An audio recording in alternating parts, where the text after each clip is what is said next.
Most historical shows are built around the question of who wins the war. Shogun is different. Shogun is built around a much colder question. Who understands the war before everyone else even realizes it has started? That's why the 2024 version of Shogun doesn't feel like a simple story about samurai, foreigners, betrayal, and political power. On the surface, it follows John Blackthorne, an English pilot who crashes into Japan and becomes trapped inside a world he barely understands. But the deeper story belongs to Lord Yoshii Toranaga, a man surrounded by enemies, watched by spies, dismissed by rivals, and quietly preparing a victory that almost no one can see coming. And then there is Toda Mariko, the character who turns the whole series from a political chess game into something more tragic, more spiritual, and more unforgettable. Because Shogun is not just about who survives. It's about what people are willing to lose in order to shape the future. The series begins with a rival, but not the kind that feels heroic. A battered European ship, the Erasmus, reaches the coast of Japan after a nightmare voyage. Most of the crew are starving, broken, sick, or half-mad from the journey. Blackthorne is not introduced as a polished hero entering an exotic land. He is introduced as a desperate man, clinging to life and carrying a dangerous kind of knowledge. He is Protestant. His enemies are Catholic. And in this world, religion is not just faith. It is trade. It is territory. It is empire. That detail matters immediately because Japan in Shogun is not isolated from the outside world in a simple way. The Portuguese already have deep influence through trade and the Catholic Church. Jesuit priests move through the country as translators, advisors, and power brokers. To many Japanese lords, they are useful. To Blackthorne, they are a threat. And to Toranaga, they are one more faction on a board already crowded with dangers. At first, Blackthorne thinks the conflict is obvious. He believes the Portuguese are hiding the truth about the wider world from Japan. He thinks if he can expose their maps, their trade routes, and their political motives, he can earn protection. But Shogun quickly makes one thing clear. Blackthorne understands ships, guns, and European rivalries, but he does not understand Japan. Not yet. His first encounters in the fishing village are brutal because the show wants the audience to feel exactly what he feels: confusion, humiliation, fear, and total dependence.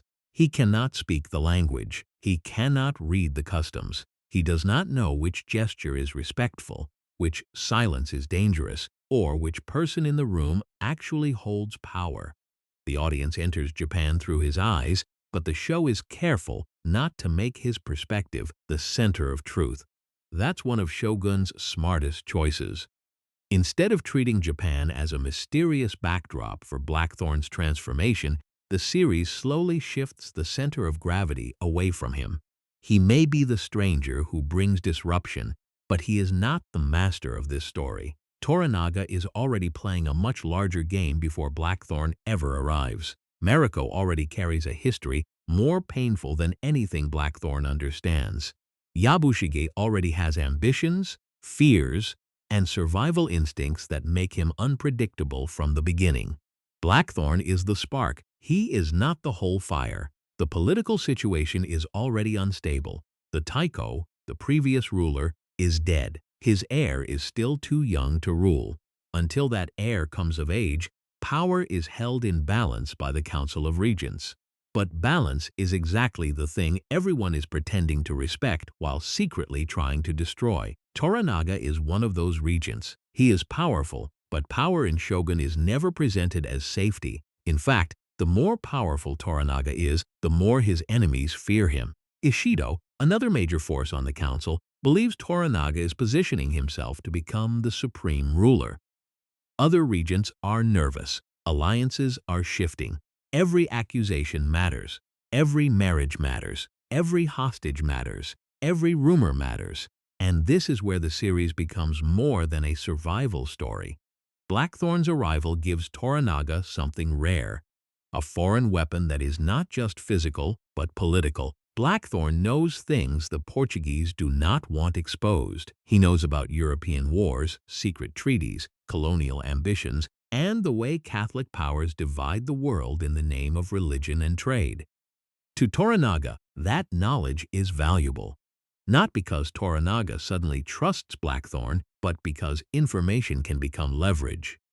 Here's the thing about Toranaga. He rarely moves like a man trying to win in the moment. He moves like a man trying to make other people reveal themselves. That is why Hiroyuki Sanada's performance is so controlled. Toranaga does not need to shout to dominate a room. Often, he wins by listening. He lets others underestimate him. He allows silence to become pressure. He hides emotion so carefully that even when he seems cornered, the audience has to ask, is he truly trapped, or is he letting his enemies believe he is? This question becomes the engine of the entire series. Blackthorne is taken into this world as a prisoner, then as a curiosity, then as a potential asset. His title, Anjin, meaning pilot, becomes more than a description of his job. It becomes his new identity inside a culture where names, ranks, and roles define how a person can move through society. He wants to return to his ship. He wants to recover his crew. He wants to fight the Portuguese. But the more he tries to force his old goals onto this new world, the more the world reshapes him. One of the earliest turning points is his relationship with language. At first, language is a wall. Blackthorne is angry because he cannot make himself understood. He depends on translators who may distort his meaning or use him for their own purposes. The Jesuits can speak for him, but they are also his enemies. That creates a brilliant tension. The only people who can help him communicate are people he believes might destroy him. Then Mariko enters as his translator, and the entire emotional structure of the show changes. Mariko is not just there to explain words. She explains codes of behavior, spiritual assumptions, political dangers, and social expectations. But she is never simply a bridge between Blackthorne and Japan. She is her own locked room. She is highly educated, deeply disciplined, and emotionally guarded. She carries the shame and trauma of her family history, especially the legacy of her father, Akechi Jinsai, who committed a great act of violence against his lord. Because of that, Mariko lives under a shadow she did not create but cannot escape. Her marriage to Buntaro adds another layer of pain. Their relationship is not a romantic partnership, but a battlefield of duty, resentment, wounded pride, and spiritual exhaustion. Buntaro is a fierce warrior, but his strength does not make him emotionally noble. Mariko's restraint becomes one of the show's most powerful forms of resistance. She survives inside systems designed to contain her, and the more the series unfolds, the clearer it becomes that her obedience is not weakness. It is strategy, it is faith, and sometimes it is the only form of control left to her. The early episodes also introduce Yabushige, one of Shogun's most fascinating wildcards. Yabushige is ambitious, theatrical, cruel, funny, frightened, and strangely human all at once. He is the kind of character who can seem ridiculous in one scene and terrifying in the next. He wants to survive above all else, but survival for him means constantly calculating which side will protect him longest. That makes him dangerous, because he is loyal only as long as loyalty benefits him. But the series never turns him into a cartoon traitor. Yabushige is compelling because he understands something most characters refuse to admit. The political world around them is unstable, and moral purity may get a person killed. His flaw is that he thinks cleverness alone can save him. He believes he can keep adjusting his position forever. But in a story controlled by Toranaga, there is always the risk that the person who thinks he is playing both sides is actually being played from the beginning. As Blackthorne moves deeper into Toranaga's orbit, Shogun starts building one of its central contrasts: Western directness versus Japanese restraint. But the show is too smart to make that contrast simple. Blackthorne's bluntness is sometimes useful because it cuts through lies, but it is also childish, dangerous, and culturally blind. Meanwhile, the Japanese character's restraint can look elegant, but it can also hide cruelty, manipulation, and unbearable pressure. No culture in Shogun is treated as pure. No side owns wisdom completely. That is why the scenes of Blackthorne learning Japanese customs work so well. They are not just fish-out-of-water moments, they are the beginning of a psychological transformation. He learns that a bow is not just a bow, a gift is not just a gift, a house is not just shelter, a consort, a weapon, a meal, a bath, a death poem, a hostage, a silence. Everything has meaning. The show's world is built on layers, and Blackthorne survives only when he begins to understand that the visible action is rarely the full truth. This becomes clear when Toranaga is brought into open danger. His enemies want to isolate him politically and force him into a position where he can be accused of treason. The council's pressure grows. Osaka becomes a beautiful trap. It is a seat of power, but it is also a cage. Toranaga's family, allies, and future are all vulnerable there. And yet, Toranaga does not respond like a cornered man. He responds like someone measuring the walls of the cage. The first major movement of the series is about escape, but not only physical escape. Toranaga has to escape the story his enemies are writing about him. Ishido wants him to look ambitious, rebellious, and dangerous. If Toranaga moves too openly, he confirms the accusation. If he submits too easily, he may lose everything. So he needs confusion, he needs time, he needs unexpected pieces. Blackthorne becomes one of those pieces. Their alliance is never sentimental. Toranaga does not save Blackthorne because he likes him. Blackthorne does not serve Toranaga because he suddenly understands him. Their relationship begins as mutual use, but Shogun makes that kind of relationship interesting because use can slowly become respect, and respect can become something almost like loyalty. Almost. The escape from Osaka shows how the series handles suspense. It is not just about sword fights or sudden violence. It is about who knows what, who is watching, who is pretending, and who is willing to die for a plan they may not fully understand. Toranaga's movements depend on people accepting roles, hiding intentions, and trusting signals that may never be explained out loud. This is where the show's production style becomes part of its storytelling. The muted colors, heavy fog, controlled interiors, and careful blocking all create a feeling that the world itself is watching. Characters are often framed through doors, screens, corridors, and layers of architecture as if everyone is trapped inside rules older than themselves. Even when characters stand outdoors, the political atmosphere feels enclosed. That visual language matters because Shogun is not a fantasy of freedom. It is a story about people trying to move inside systems that punish the wrong movement. By the time Blackthorne starts gaining Toranaga's attention, he also begins forming bonds he did not expect.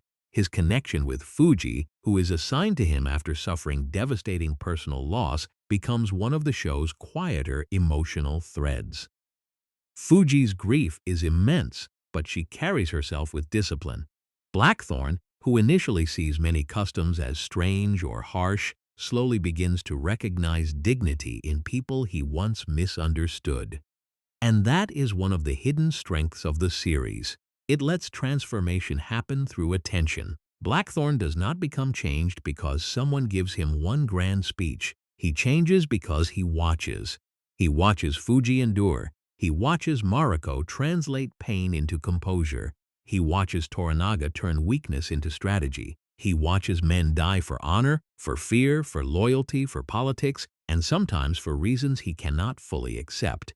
At this point, the audience may still think the show is building toward a conventional war. Toranaga versus Ishido, armies moving, swords drawn, a final battlefield deciding the future of Japan. But Shogun is already planting a different idea. The real war may not be won by the biggest army. It may be won by patience, by sacrifice, by making the enemy believe they have already won, by turning defeat into bait. And once you understand that, the early episodes become much sharper on a rewatch. Toranaga's calm is not passivity. Mariko's silence is not emptiness. Yabushige's jokes are not harmless. Blackthorne's anger is not strength. Every character is either learning how power works or being crushed by the fact that they never understood it in the first place. The first section of Shogun ends with the board rearranged. Blackthorne is no longer just a prisoner, but he is not free either. Toranaga is not defeated, but he is far from safe. Mariko has stepped into the emotional center of the story, but the full cost of her role has not yet been revealed. Yabushige is still calculating, still shifting, still looking for the winning side. And above all, the series has taught us how to watch it. Do not trust the obvious move. Do not assume silence means surrender. Do not mistake ceremony for decoration. In Shogun, every ritual can become a weapon, every translation can become a battlefield, and every act of loyalty may be hiding a deeper design. That is what makes the opening act so powerful. It takes what could have been a familiar stranger in a strange land story and slowly reveals that the stranger is only one doorway into a much larger political tragedy.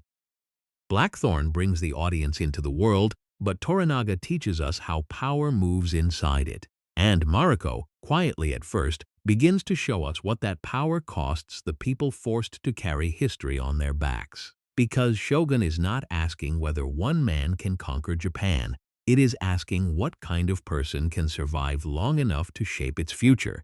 After the escape from Osaka, Shogun begins to slow down in the best possible way, not because the stakes become smaller, but because the series understands that real power is not only revealed in council chambers and battlefield plans, it is revealed inside houses, at dinner, during training, in private conversations where a single sentence can carry more danger than a sword. Blackthorne is now inside Toranaga's domain, but he is still not inside Toranaga's trust. That distinction is important. Toranaga gives him attention, shelter, status, even responsibility, but never full access.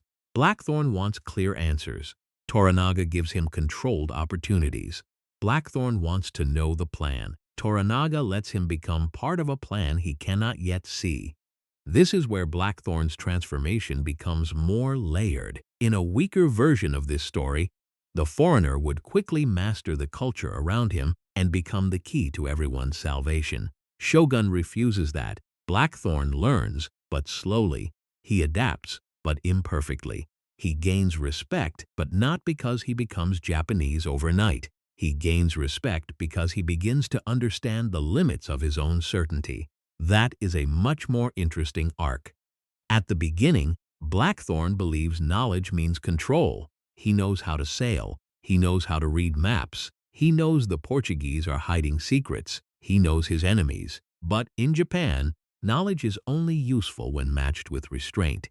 He can know the truth and still die for saying it at the wrong time. He can be right and still be powerless.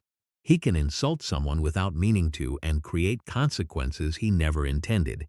So the question becomes, can Blackthorne learn not only a new language, but a new relationship to power? The series explores this through his daily life in Ajiro. He is given a house. He is given attendance. Fuji becomes his consort, though the emotional reality between them is far stranger and more delicate than the word suggests. At first, Blackthorne sees the arrangement through his own discomfort.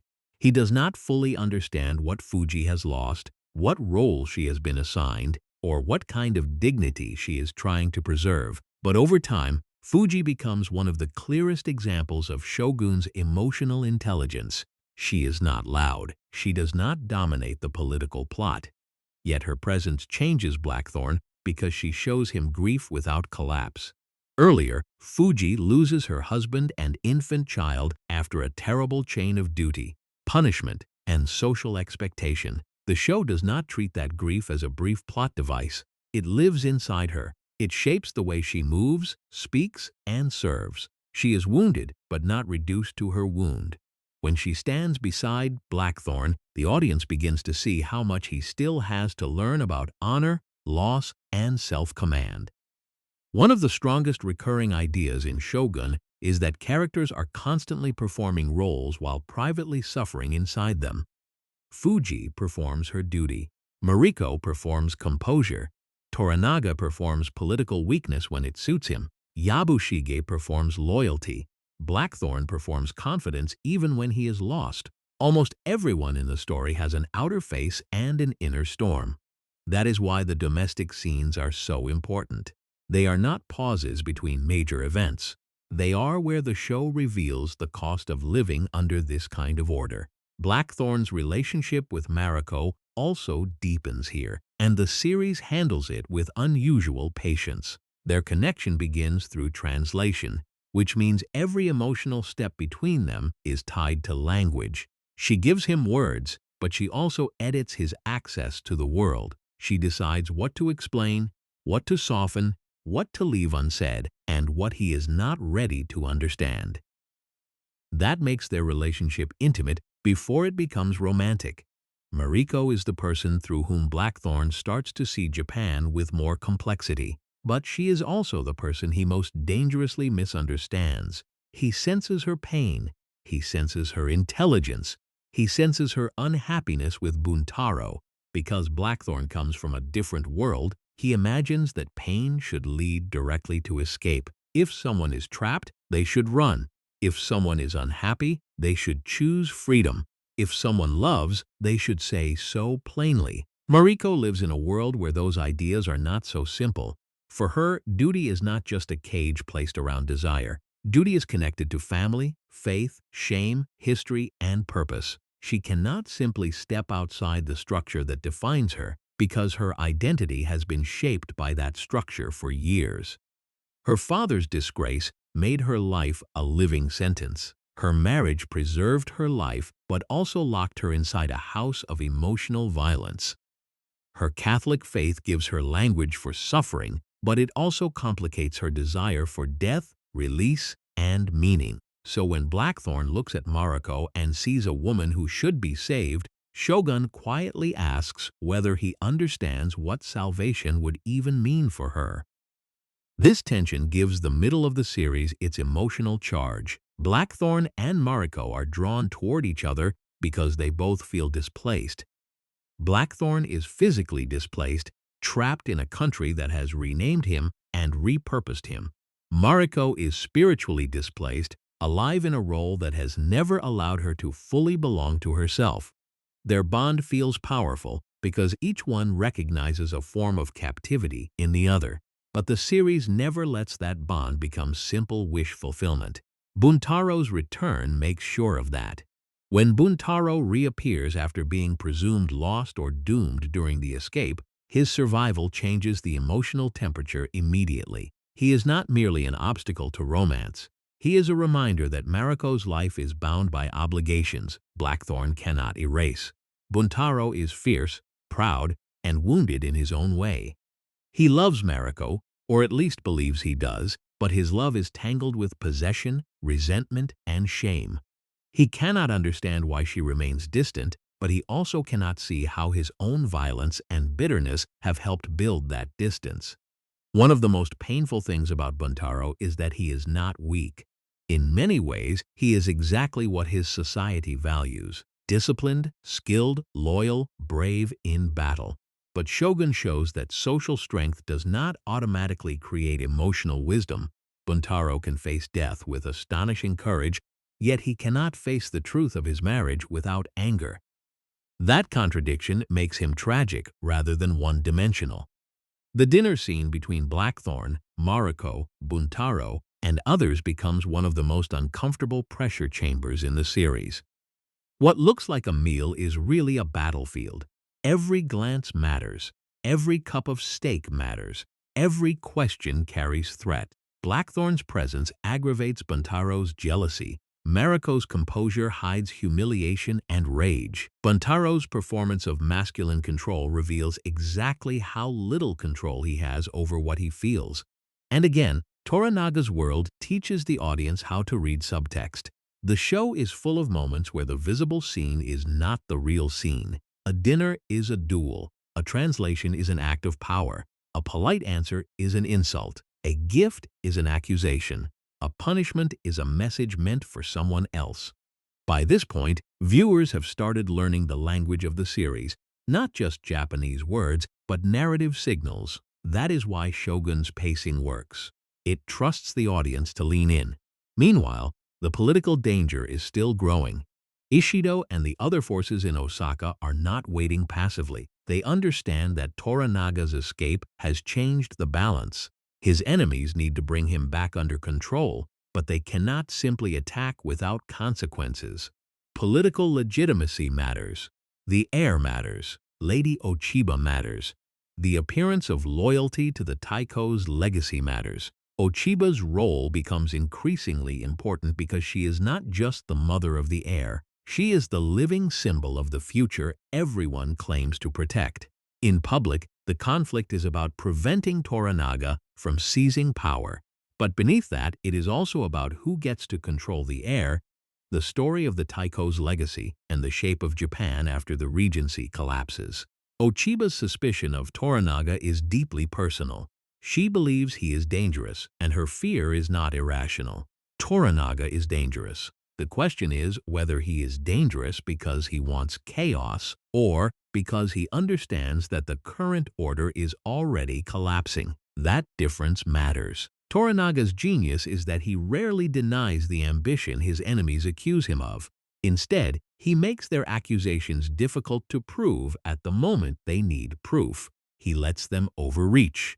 He lets them reveal fear. He lets them believe that he is weaker than he is. And when the pressure becomes too intense, he begins moving toward one of the most important ideas in the series, the strategy of appearing defeated. This is where the title Shogun starts to haunt the story. Everyone knows what the word suggests: supreme military power, a ruler above other warlords, a new center of authority. Yet Toranaga spends much of the series denying that this is what he wants. He insists he does not seek that title. He presents himself as loyal. He tells others what they need to hear. But the series is not asking us to take every denial at face value. It is asking us to watch the difference between spoken intention and strategic direction. Toranaga may not speak his deepest ambition plainly, but the world around him keeps moving toward it. And Blackthorne becomes useful in that movement in more than one way. His knowledge of cannons, naval warfare, and foreign enemies gives Toranaga practical leverage. But just as importantly, Blackthorne's presence destabilizes the Portuguese position. The Catholic priests cannot fully control the story anymore. Their monopoly on translation, trade knowledge, and European information is threatened. This is why Blackthorne's religious identity matters so much. To modern viewers, the difference between Protestant England and Catholic Portugal may feel like background history. Inside Shogun, it is explosive. Blackthorne arrives as evidence that the Portuguese are not the only Europeans, not the only Christians, and not neutral guests. He exposes that foreign religion and foreign commerce are tied to competing empires. For Toranaga, this does not mean Blackthorne is morally superior. It means the foreign world is divided, and divided powers can be used. Again, Toranaga thinks in balances. He studies everyone's hunger. Ishido wants control. Yabushige wants survival. Blackthorne wants his ship and revenge against the Portuguese. Mariko wants purpose, release, and a way to give meaning to her family's stain. Ochiba wants security for her son. Buntaro wants honor and a wife who does not emotionally reject him. The priests want influence protected. Each desire becomes a string. Toranaga's power lies in knowing when to pull and when to let the string tighten by itself. But the tragedy of Shogun is that people are not just pieces. They bleed, they grieve, they love, they break. That is why the middle stretch becomes so emotionally effective. The show keeps widening the political map while narrowing the emotional focus. We understand the council, the regency, the Portuguese, the heir, and the danger of civil war. But we also sit with Mariko in rooms where every breath feels controlled. We sit with Blackthorne as he realizes that affection may not be enough to save anyone. We sit with Fuji as she quietly reclaims dignity through service that could have been written as mere submission but becomes something far richer. And then there is the violence. Shogun uses violence sharply, not constantly. When death comes, it usually reveals the rules of the world. A man can die for disobedience. A family can be destroyed by political necessity. A mistake can become a lesson for everyone watching. The series never lets the audience forget that beauty and brutality live side by side here. A perfectly composed garden can exist next to a cruel execution. A poem can be written near a battlefield decision. A polite conversation can end with someone choosing death. This contrast is not accidental. It is the moral atmosphere of the show. By the end of this section of the story, Blackthorne has changed, but he has not escaped himself. He has learned enough to respect what he once mocked, but not enough to fully understand the endgame. He has grown close to Mariko, but that closeness is becoming dangerous. He has gained a place under Toranaga, but he is still being used. He has started to see the elegance of this world, but he is also beginning to understand its cruelty. And Toranaga, as always, remains several steps ahead. The audience may still be waiting for him to reveal the master plan, but Shogun does something better. It makes us feel the plan before we fully know it. We see enemies tightening their grip. We see allies doubting him. We see signs of surrender, weakness, and impossible odds. And because Toranaga is so controlled, we are forced to ask the most important question again and again: does he losing, or is he building the conditions for everyone else to destroy themselves? That question carries the series into its darker half, where strategy stops looking clever and starts demanding sacrifice. Because Toranaga's path to victory will not be clean. It will not be built only on brilliant speeches or battlefield courage. It will require people to believe he has given up. It will require loyal servants to suffer for appearances. It will require Mariko to step into the role history has been preparing for her. And once that begins, Shogun stops being just a story about survival. It becomes a story about the terrible price of purpose. The darker half of Shogun begins with a feeling that Toranaga's world is collapsing. That is the genius of the structure. The show does not present Toranaga's strategy as obvious confidence. It presents it as pressure, loss, humiliation, and apparent surrender. His enemies are tightening their political net. His allies are uncertain. His son is impulsive. His vassals are afraid. Even Blackthorne, who has begun to respect him, cannot understand why Toranaga seems to be stepping backward when the danger is so clear. This is where the series separates tactical thinking from strategic thinking. A tactical thinker wants to win the next visible confrontation. A strategic thinker is willing to lose a visible confrontation if it changes the shape of the war. Toranaga's enemies want him to rebel openly. They want him to make a move they can name as treason. Once he does that, they can unite against him with legitimacy. So Toranaga's challenge is not simply defeating Ishido. It is denying Ishido the clean story he needs. That is why the idea of surrender becomes so important. When Toranaga appears to accept defeat, it shocks the people around him because they are still thinking in the language of immediate honor. To them, surrender looks like disgrace. It looks like cowardice. It looks like abandonment of everything they have risked for him. But Toranaga is operating inside a deeper reality. If the enemy believes he has surrendered, they may lower their guard. They may expose their own arrogance. They may force others to reveal where their loyalties truly lie.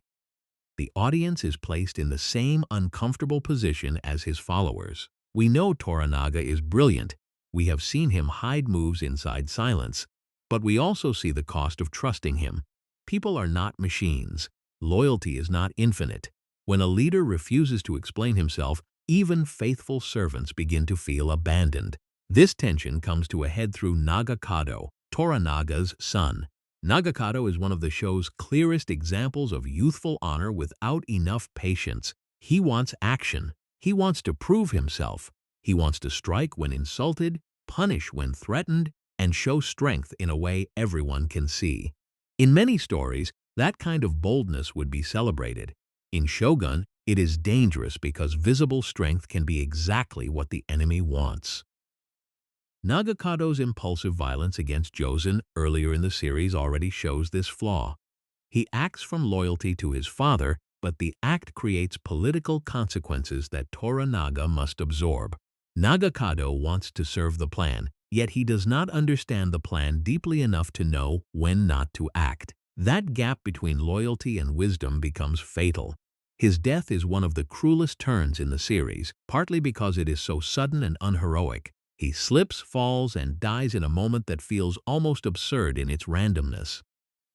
After all the talk of war, honor, blades, and armies, Toranaga's son is not taken in a grand duel. He is taken by accident, in the middle of a reckless attempt to shape events by force. But Shogun uses that accident with devastating purpose. Nagakado's death gives Toranaga room to delay. It changes the timeline. It gives the appearance of grief and weakness. And for Toranaga, grief is real, but it also becomes part of the political landscape. This is one of the hardest things the series asks the audience to accept.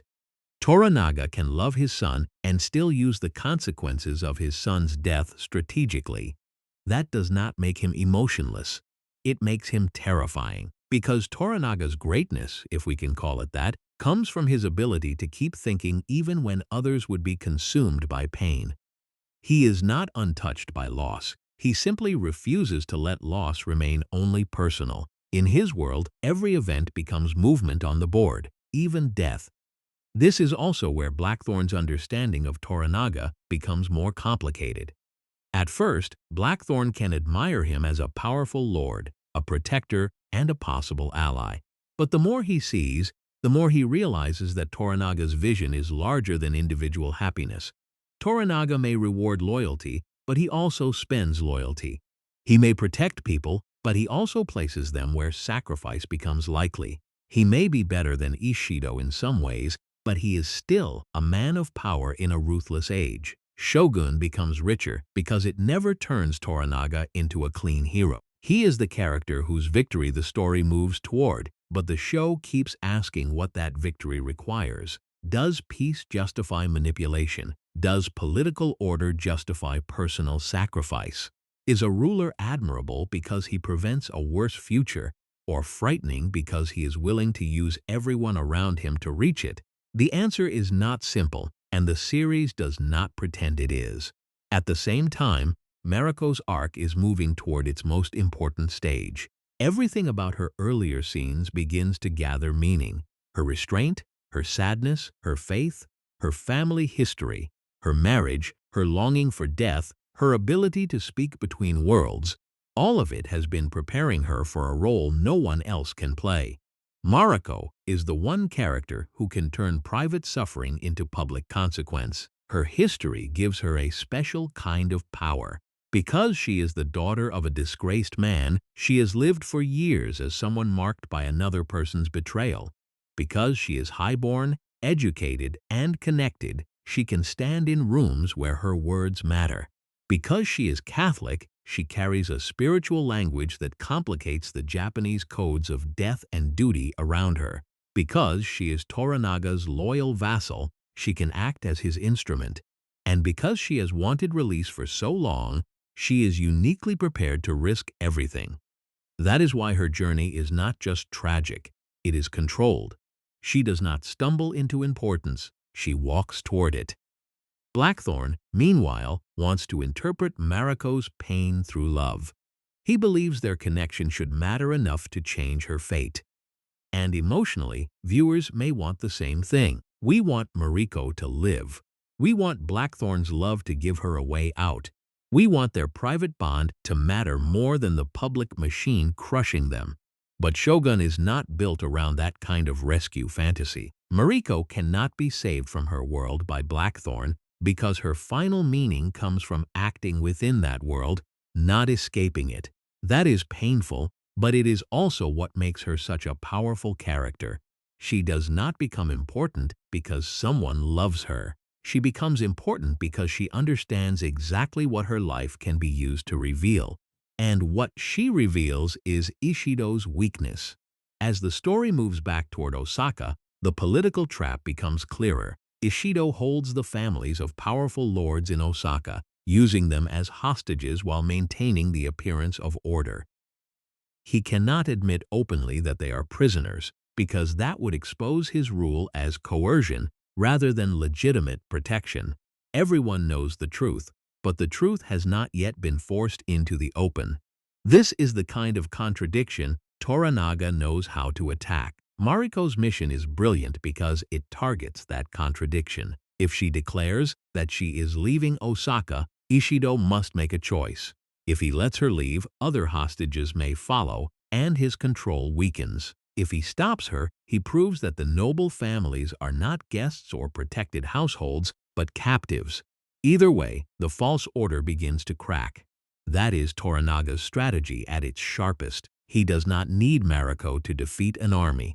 He needs her to force the enemy to reveal the truth of his own power, but the brilliance of the strategy does not soften its cruelty. Mariko is being sent into a situation where death is not only possible, but almost expected. Toranaga understands this. Mariko understands this. The tragedy is that understanding does not stop the plan. In fact, it is what makes the plan work. This is why the Osaka section of the series hits so hard. By the time Mariko arrives, she has become the emotional and political center of the story. Her conversations with Ochiba are especially important because they reveal a past relationship shaped by intimacy, separation, and history. Mariko and Ochiba once knew each other closely. They are not simply pieces on opposite sides. They are women shaped by the violent ambitions of men, by family legacy, by fear, and by the limited ways power allows them to act. Ochiba fears Toranaga because she believes he threatens her son's future.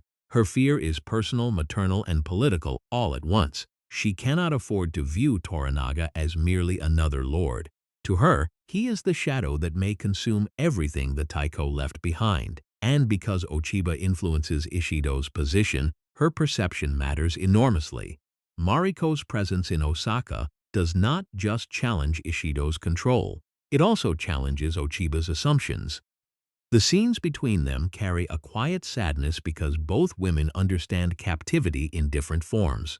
Ochiba is powerful, but her power is tied to her son's symbolic value. Mariko is constrained, but her constraint gives her a path to explosive moral action. Neither woman is free in a simple sense.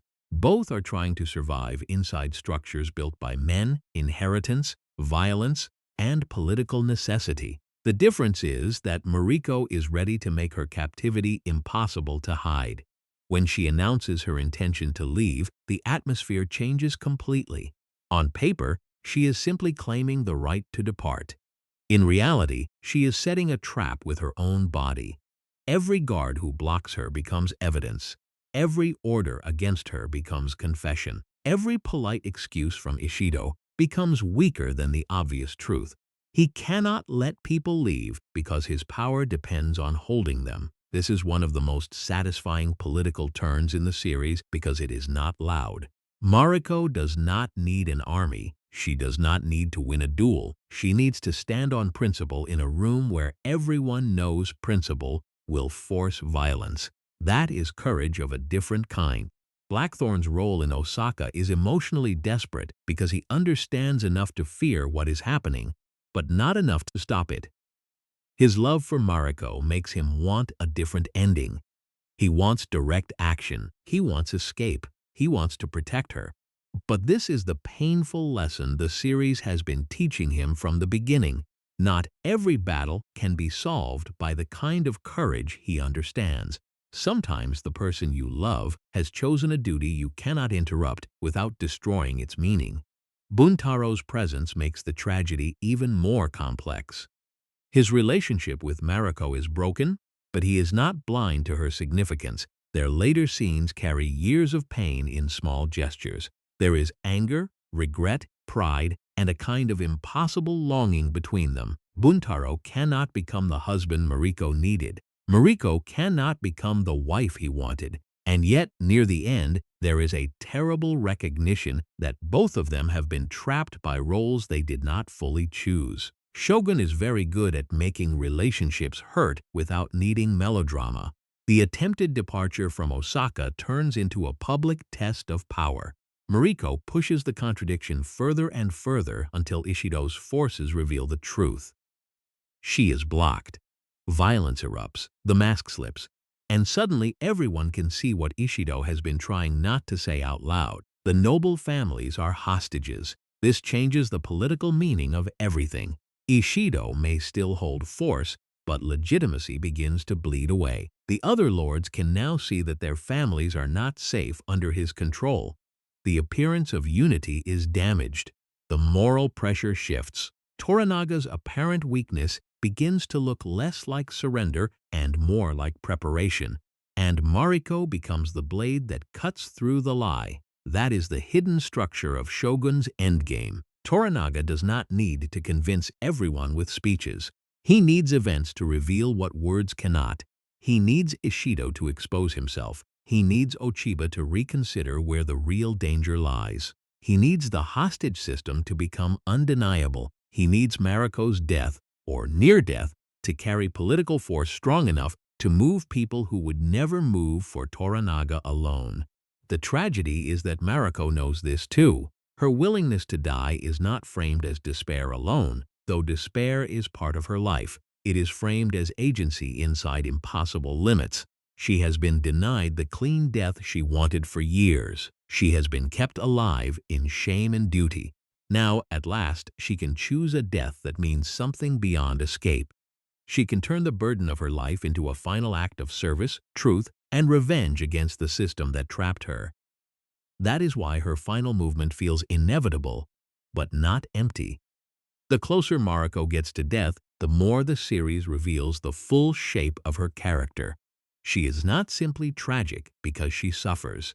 She is tragic because she transforms suffering into purpose, and that purpose is inseparable from loss. She becomes the one person who can do what armies cannot do, change the emotional and political reality of Osaka in a single night.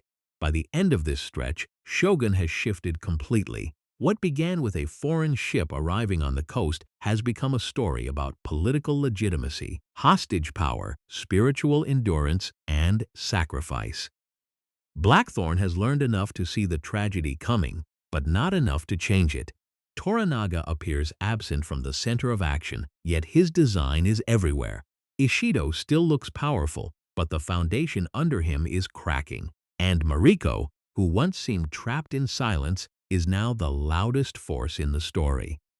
Not because she raises her voice, because she forces everyone else to reveal theirs. Mariko's final act is the moment Shogun stops hiding what kind of story it has been all along. For many episodes, the series lets the audience believe the center of the endgame will be Toranaga's military response. We keep waiting for the army. We keep waiting for the open rebellion. We keep waiting for the conventional turn where the underestimated lord reveals his forces, marches toward Osaka, and defeats Ishido in a grand display of power.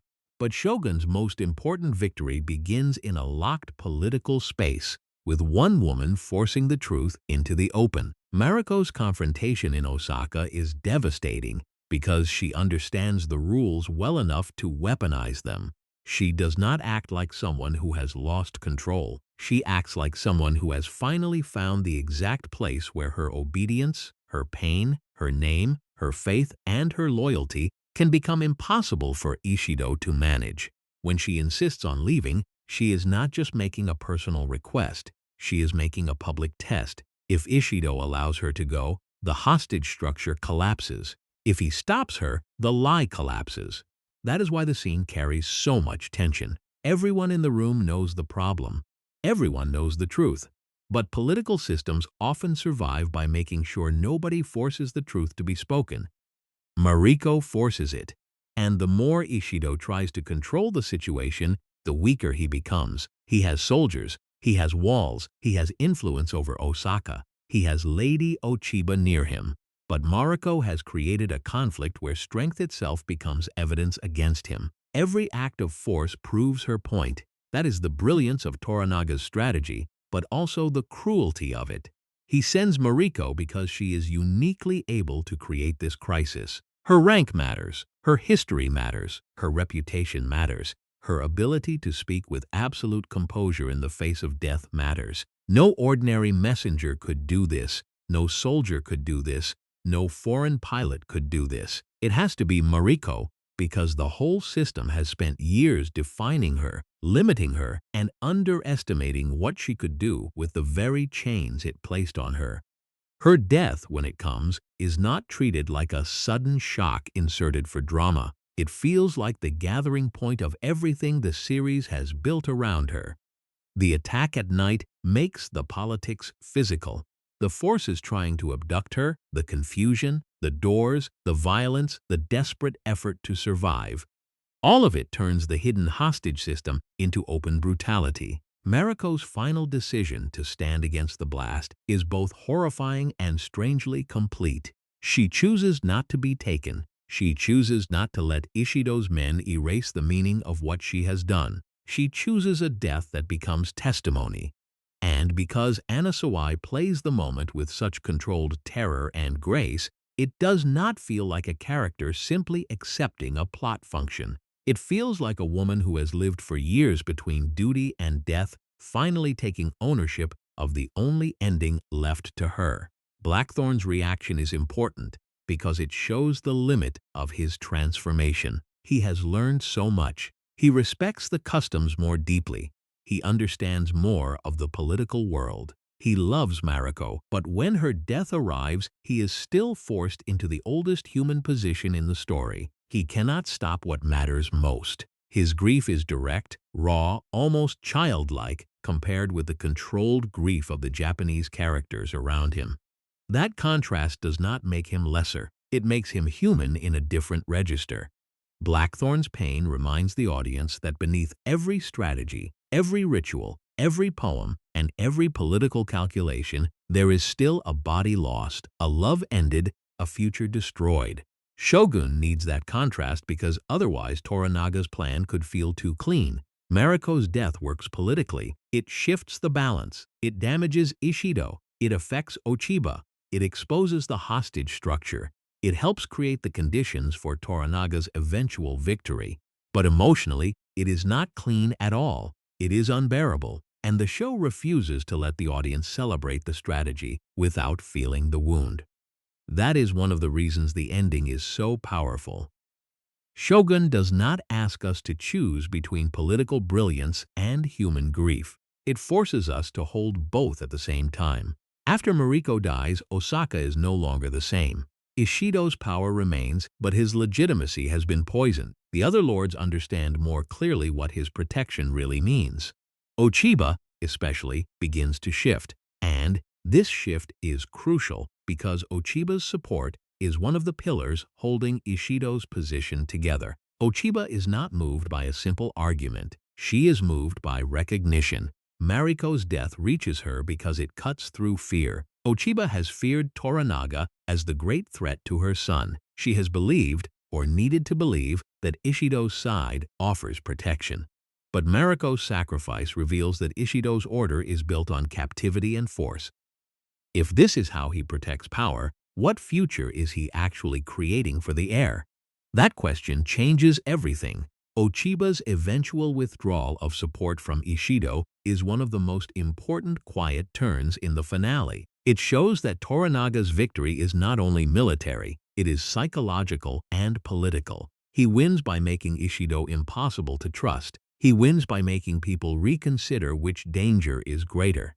He wins by allowing Mariko's death to become the argument he could never safely make himself. And this is where the show's title finally comes into focus.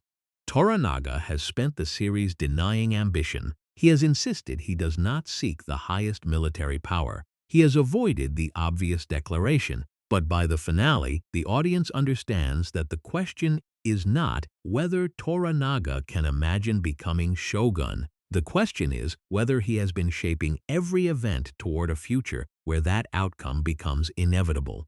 The series does not need to show the final battle in the way a conventional epic might. In fact, skipping the full spectacle of Sekigahara is one of its boldest choices. A different show would build everything toward the battlefield as the grand climax. Shogun understands that the battle has already been decided before swords meet. That is not an accident, it is the point. By the time Toranaga explains or partly reveals the shape of his endgame, we see that he has been playing a long game from the beginning. He did not need to defeat Ishido in every visible exchange.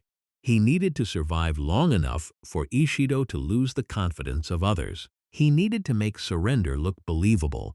He needed to let his enemies think he had no move left. He needed Mariko in Osaka. He needed Ochiba to shift. He needed the regents divided. He needed the battle to become a formality after the political heart of Ishido's alliance had already cracked. This is why the finale feels so different from ordinary historical drama. The climax is not the noise of war. The climax is understanding. The audience finally sees what Toranaga has seen. That does not mean every detail was planned perfectly in a mechanical sense. Shogun is more interesting than that. Toranaga is not a magician controlling every accident. Nagakato's death, for example, is not something he could have desired in a simple way. But great strategists in this world do not control everything. They absorb reality faster than everyone else. They turn accidents into openings. They adapt without letting others see adaptation. Toranaga's power is not that he can predict every single event. His power is that he can make even disaster serve direction. That is a colder and more believable kind of genius. Then comes one of the finale's most revealing choices. Blackthorne's ship, the Erasmus, is destroyed. For much of the series, the ship represents Blackthorne's old life. It is his root home, his military value, his proof of identity, and his dream of returning to the wider war against the Portuguese. He believes that if he can recover the Erasmus, he can recover himself. But by the end, that belief has changed. The ship is no longer just a vehicle. It is a symbol of the man he used to be. When it burns, the loss is devastating, but it is also strangely liberating. Blackthorne initially thinks his enemies are behind it, and in a way, he is not wrong to think in terms of enemies. But the deeper truth points back to Toranaga and Mariko. Mariko made arrangements to protect Blackthorne's life. Toranaga allows the ship to be destroyed because he does not want Blackthorne leaving with weapons that could alter the balance too soon, and because keeping Blackthorne in Japan serves his future plans. Again, Toranaga protects and controls at the same time. That duality defines his relationship with Blackthorne. He saves him, uses him, honors him, deceives him, and keeps him close. Toranaga does not hate Blackthorne. In fact, by the end, there is genuine affection, or at least amused respect between them. But affection never overrides strategy. Blackthorne may matter to Toranaga, but he is still a piece on the board. The difference is that Blackthorne begins to accept this without being destroyed by it. The dreamlike flash-forward images of an older Blackthorne in England can feel confusing at first. They seem to show him back home, aged, holding memories of Japan like relics from another life. But the finale complicates that image. Rather than giving a simple confirmed future, the series suggests that this may be Blackthorne's imagined version of the ending he once wanted, a fantasy of return that no longer fully belongs to him. The more important reality is what he does in Japan after the ship burns. He chooses to live. He helps pull the Erasmus from the water. He participates in rebuilding. He remains inside the world that has changed him. His final state is not simple assimilation, and it is not simple escape. He is suspended between identities, no longer the man who arrived, not fully someone else, but transformed by loss, loyalty, and understanding. His relationship with Fuji reaches a beautiful closing point here. Fuji, who has carried impossible grief, is allowed a form of release. The moment involving the ashes and the sea is one of the series' quiet emotional payoffs. Blackthorne helps honor what she has lost, and in doing so, he shows how far he has come. Earlier, he would have misunderstood the ritual or resisted the emotion behind it. Now, he participates with tenderness. This is one of the gentlest parts of the finale, and it matters because Shogun has been so dominated by strategy and death. Fuji's ending reminds us that survival is also a story. Not everyone changes history through public sacrifice. Some people endure privately, reclaim dignity, and keep living after the world has taken almost everything from them. Buntaro's ending is harsher. He remains alive, But survival for him is not peace. Mariko's death leaves him with grief, shame, and the knowledge that he never truly reached her. His final position is painful because he is a man built for a world where duty gives shape to life, but duty cannot repair what he broke emotionally. He can serve, he can fight, he can endure, but he cannot undo the years between him and Mariko. Yabushige's ending is one of the most memorable because it gives the show a final burst of dark humor and philosophical clarity. After all his shifting loyalties, all his calculations, all his attempts to survive by staying useful to everyone, he finally runs out of road.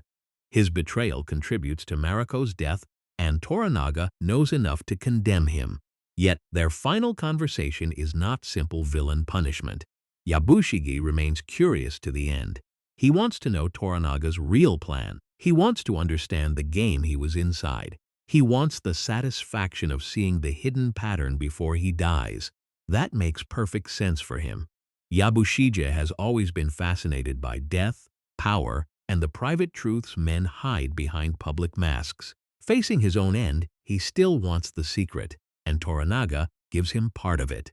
The scene reveals just enough to confirm what the audience has suspected. Toranaga has been moving towards supreme power while denying it in public. He understands that after Ishido falls and the alliances shift, the future will open for him. But even here, he does not become cartoonishly triumphant. He remains calm, almost amused, as if victory is not a sudden achievement, but the natural result of seeing clearly while others remain trapped by panic. Yabushige's death also completes one of the show's smartest character patterns. He survives for so long because he is adaptable, but he dies because he mistakes adaptability for wisdom.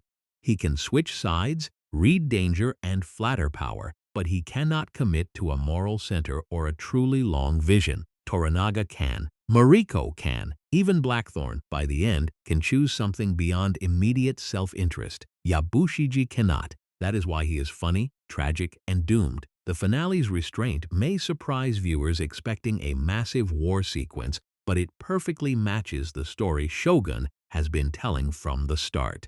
The series is not uninterested in battle. It simply understands that battle is often the last expression of decisions already made elsewhere. By the time armies move, the decisive betrayals, sacrifices, fears, and shifts of loyalty have already happened. Toranaga wins because he understands that power is not only force. Power is timing. Power is legitimacy. Power is patience. Power is knowing which person must be allowed to speak, which enemy must be allowed to overreach, which ally must be allowed to doubt, and which sacrifice will change the meaning of the entire board. And that brings us back to Mariko. Because if Toranaga becomes the architect of the future, Mariko becomes the soul of the story. Without her, the endgame may still be clever, but it would not be devastating. She gives the political victory moral weight. She makes the audience feel the human cost of history. She proves that in a world where women are often treated as hostages, wives, symbols, or bargaining pieces, one woman can still alter the direction of power through the precision of her choice. Her death is not simply something Toranaga uses. It is something she owns. That difference matters. It keeps her from becoming just a sacrificed pawn. She is part of Toranaga's plan, but she is not empty inside it. She understands the mission. She accepts the cost. She acts with full awareness. And because of that, her final act belongs to her as much as it belongs to the strategy. By the end of Shogun, the question of victory feels almost haunting. Toranaga is positioned to win. Ishido is effectively doomed. Blackthorne survives but loses the future he thought he wanted. Fuji finds release, but only after unbearable grief. Buntaro lives with what cannot be repaired. Yabushige dies still chasing the hidden truth. Ochiba protects her son by shifting away from the wrong protector. Mariko changes history and pays with her life. So who really wins? Politically, Toranaga. Emotionally, no one escapes untouched. And that is why the ending works. It refuses to give the audience a clean fantasy of conquest. Instead, it shows the birth of a new order as something built from intelligence, patience, manipulation, loyalty, betrayal, love, and death. It lets us admire Toranaga's brilliance while feeling uneasy about the machine that brilliance requires. It lets us mourn Mariko without reducing her to victimhood. It lets Blackthorne survive without pretending survival means wholeness. The result is an ending that feels quiet on the surface but enormous underneath. The war has not been shown in full, but the future has already turned. Once Shogun reaches its ending, the biggest mistake is to treat the story as if it has only one main character. Blackthorne may be the entry point. Toranaga may be the strategist. Mariko may be the emotional center. But the full power of the series comes from the way these three arcs reflect three different ways of surviving history. Blackthorne survives by changing. Toranaga survives by seeing. Mariko survives, for as long as she can, by giving meaning to suffering. That triangle is what makes the series feel so complete. Each character is trapped in a different kind of prison, and each one responds according to what they believe freedom means. For Blackthorne, freedom begins as movement. He wants his ship, he wants his crew, he wants to return to the ocean, to his mission, to the war he understands. He sees Japan first as interruption, then as danger, then as opportunity. His idea of freedom is geographical. If he can get back to the Erasmus, if he can leave, if he can carry his knowledge into the wider world, then he believes he can recover himself. But the show slowly dismantles that belief. The more Blackthorne learns, the more he realizes that his old identity was built on assumptions. He thought he understood civilization because he came from Europe. He thought he understood religion because he knew his enemies. He thought he understood politics because he had seen empires compete. Japan forces him to see how limited that confidence was. That does not mean the show humiliates him just to reverse the power fantasy. It does something more subtle. It lets him remain valuable while making him incomplete. Blackthorne does have knowledge that matters. His maps matter. His understanding of Portuguese deception matters. His skill as a pilot matters. His ability to teach naval warfare matters. He is not useless.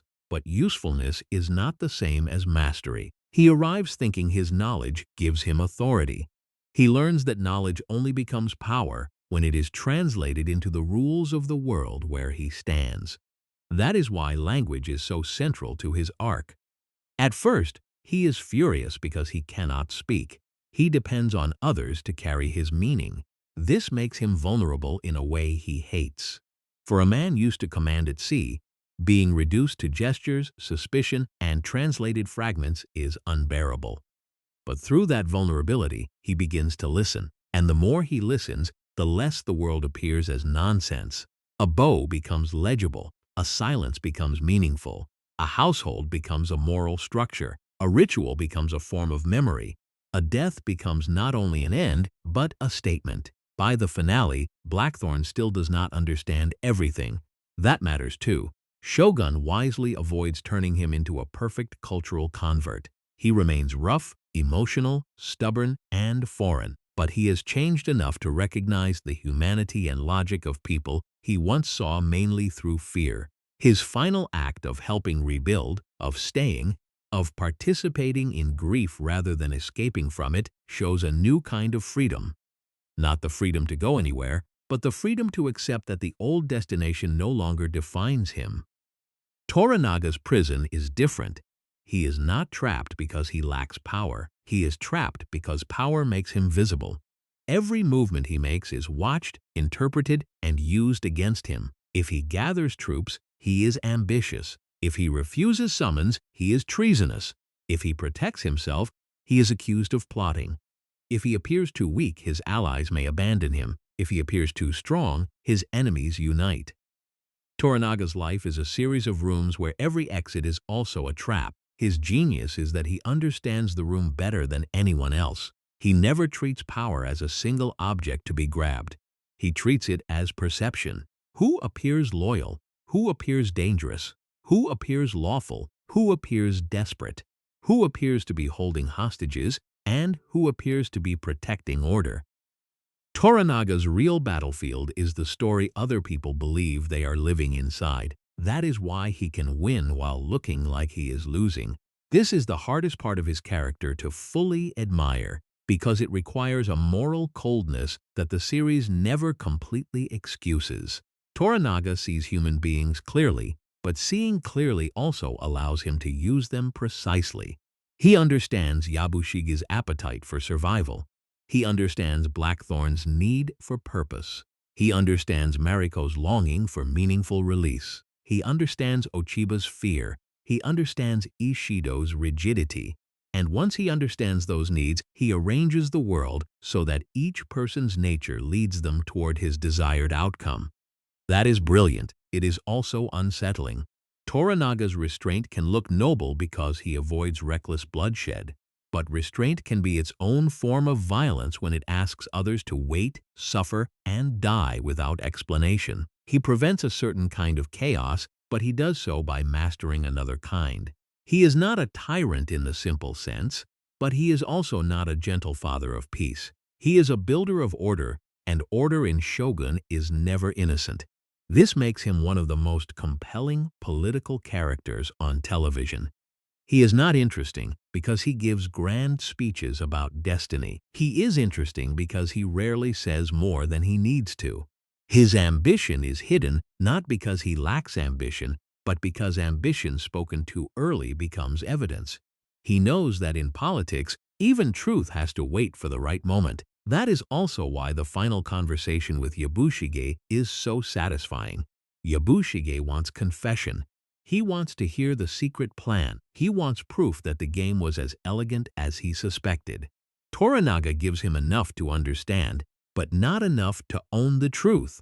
Even at the end, Toranaga controls the amount of knowledge another person receives. Yabushige dies having glimpsed the pattern, but the pattern still belongs to Toranaga. Mariko's prison is the most painful because it is built from memory. She lives under the shadow of her father's betrayal. She carries a family name stained by violence. Her marriage to Buntaro keeps her alive but not free. Her faith gives her spiritual language but also denies her the simple release of suicide. Her duty to Toranaga gives her purpose but also places her life in service of a larger design. Mariko is surrounded by systems that define what she is allowed to be. Daughter of a traitor, wife of Buntaro, translator for Blackthorne, Christian convert, vassal of Toranaga, highborn woman, political instrument. But the series slowly reveals that Mariko's inner self is not erased by those definitions. It is concentrated by them. She has spent years learning how to survive inside constraint. She knows how to speak with precision. She knows how to hide pain. She knows how to obey in a way that preserves a private chamber of will. And when the right moment comes, that will becomes unstoppable. That is why Mariko's ending is so much more than martyrdom. Martyrdom can sometimes make a character feel passive, as if their main purpose is to die beautifully for someone else's story. Mariko's final act does not feel passive because she understands its meaning better than almost anyone around her. She is not dragged blindly into sacrifice. She chooses the shape of her final usefulness, and in doing that, she transforms the meaning of her life. The shame attached to her family name becomes courage. The silence forced on her becomes testimony. The death she once desired becomes a political and spiritual act. The woman treated as hostage material becomes the person who exposes the hostage system itself. This is why her death stays with viewers. It hurts because we want her to live, but it also feels complete because she finally acts from the deepest truth of who she is. Her relationship with Blackthorne is central to that pain. He sees her as a woman, not only as a role. He desires her life, not her sacrifice. That makes their bond emotionally precious. But he still cannot fully understand the path she chooses. His love is real, but it is not sovereign over her duty. He cannot rescue her because rescue would mean replacing her agency with his need. That is one of the show's most mature choices. Mariko does not die because Blackthorne fails to be heroic enough. She dies because her story is not his to redirect. Their romance is powerful precisely because it remains unfinished. It exists in stolen glances, translated meanings, restrained confessions, and impossible timing. It is not built around escape into a private world where politics no longer exists. Politics is always in the room with them. Duty is always in the room. Buntaro is in the room even when absent. Toranaga is in the room even when unseen. God, shame, language, and death are all in the room. That gives their love a pressure ordinary romance does not have. They are not just two people asking whether they can be together. They are two people asking whether a private feeling can survive inside a world that turns every life into public consequence. The answer, painfully, is yes and no. Their feeling survives. Their future does not. This emotional structure is mirrored in Fuji's story. Fuji's arc may seem smaller than Mariko's, but it gives the series a different kind of grace. She begins in devastation, after the loss of her family, and is assigned to Blackthorne in a role that could have been written as humiliating or purely functional. Instead, the series allows her quiet dignity to reshape the emotional tone of his household. Fuji teaches Blackthorne without lecturing him. She teaches through presence, restraint, and care. She also gains something from the strange household that forms around him. Not a replacement for what she lost, because nothing could replace that, but a space where her grief can be witnessed. Her final release is one of Shogun's most humane moments. It suggests that not all endings need political scale to matter. In a story full of lords and regents, Fuji's grief is not treated as minor. Her small ceremony matters because history is not only made by the powerful, it is endured by everyone else. Buntaro's arc is harsher because he represents the tragedy of a man who can perform honor but not tenderness. He is brave. He is skilled. He is loyal. He can face impossible odds. His archery, his battlefield discipline, and his willingness to die all mark him as a formidable warrior. Yet the same code that gives him strength also becomes a wall between him and Mariko. He wants her devotion, but he cannot create safety. He wants recognition, but he cannot offer understanding. He wants the marriage to mean something, but he has helped make it unbearable. The series does not reduce him to a villain, and that is important. If Buntaro were simply evil, Mariko's pain would be easier to categorize. Instead, he is a damaged man shaped by the same system that traps her, but with more permission to express damage as control. That makes their relationship more painful because it shows how social order can create suffering even among people who are themselves suffering. Buntaro survives, but survival forces him to carry the truth that Mariko's final courage was beyond his reach. Yabushige gives the series its strangest form of honesty. He is not honorable like Buntaro, not visionary like Toranaga, not spiritually focused like Mariko, and not transformed like Blackthorne. He is slippery, funny, theatrical, and morally unstable. Yet he often says or reveals the ugly truth more openly than others. He knows people are afraid. He knows loyalty has limits. He knows death fascinates and terrifies everyone. He knows survival is often dressed up in noble language. His flaw is that he thinks awareness is enough. Yabushige can see hypocrisy, but he cannot build anything better. He can detect power, but he cannot command destiny. He can betray, bargain, and adapt, but he cannot inspire trust deep enough to outlive convenience. That is why he is useful for so long and doomed at the end. In a world of masks, he understands masks, but he never understands the deeper discipline beneath Toranaga's mask. Ishido, meanwhile, is a fascinating antagonist because he is not foolish. He is politically capable, organized, and dangerous, but he lacks Toranaga's flexibility. Ishido's power depends on control that must keep calling itself order. He can hold people in Osaka, but he cannot allow that holding to be named as captivity. He can present himself as protector of the heir, but he cannot fully hide the coercion behind his protection. His downfall begins when Mariko makes that contradiction visible.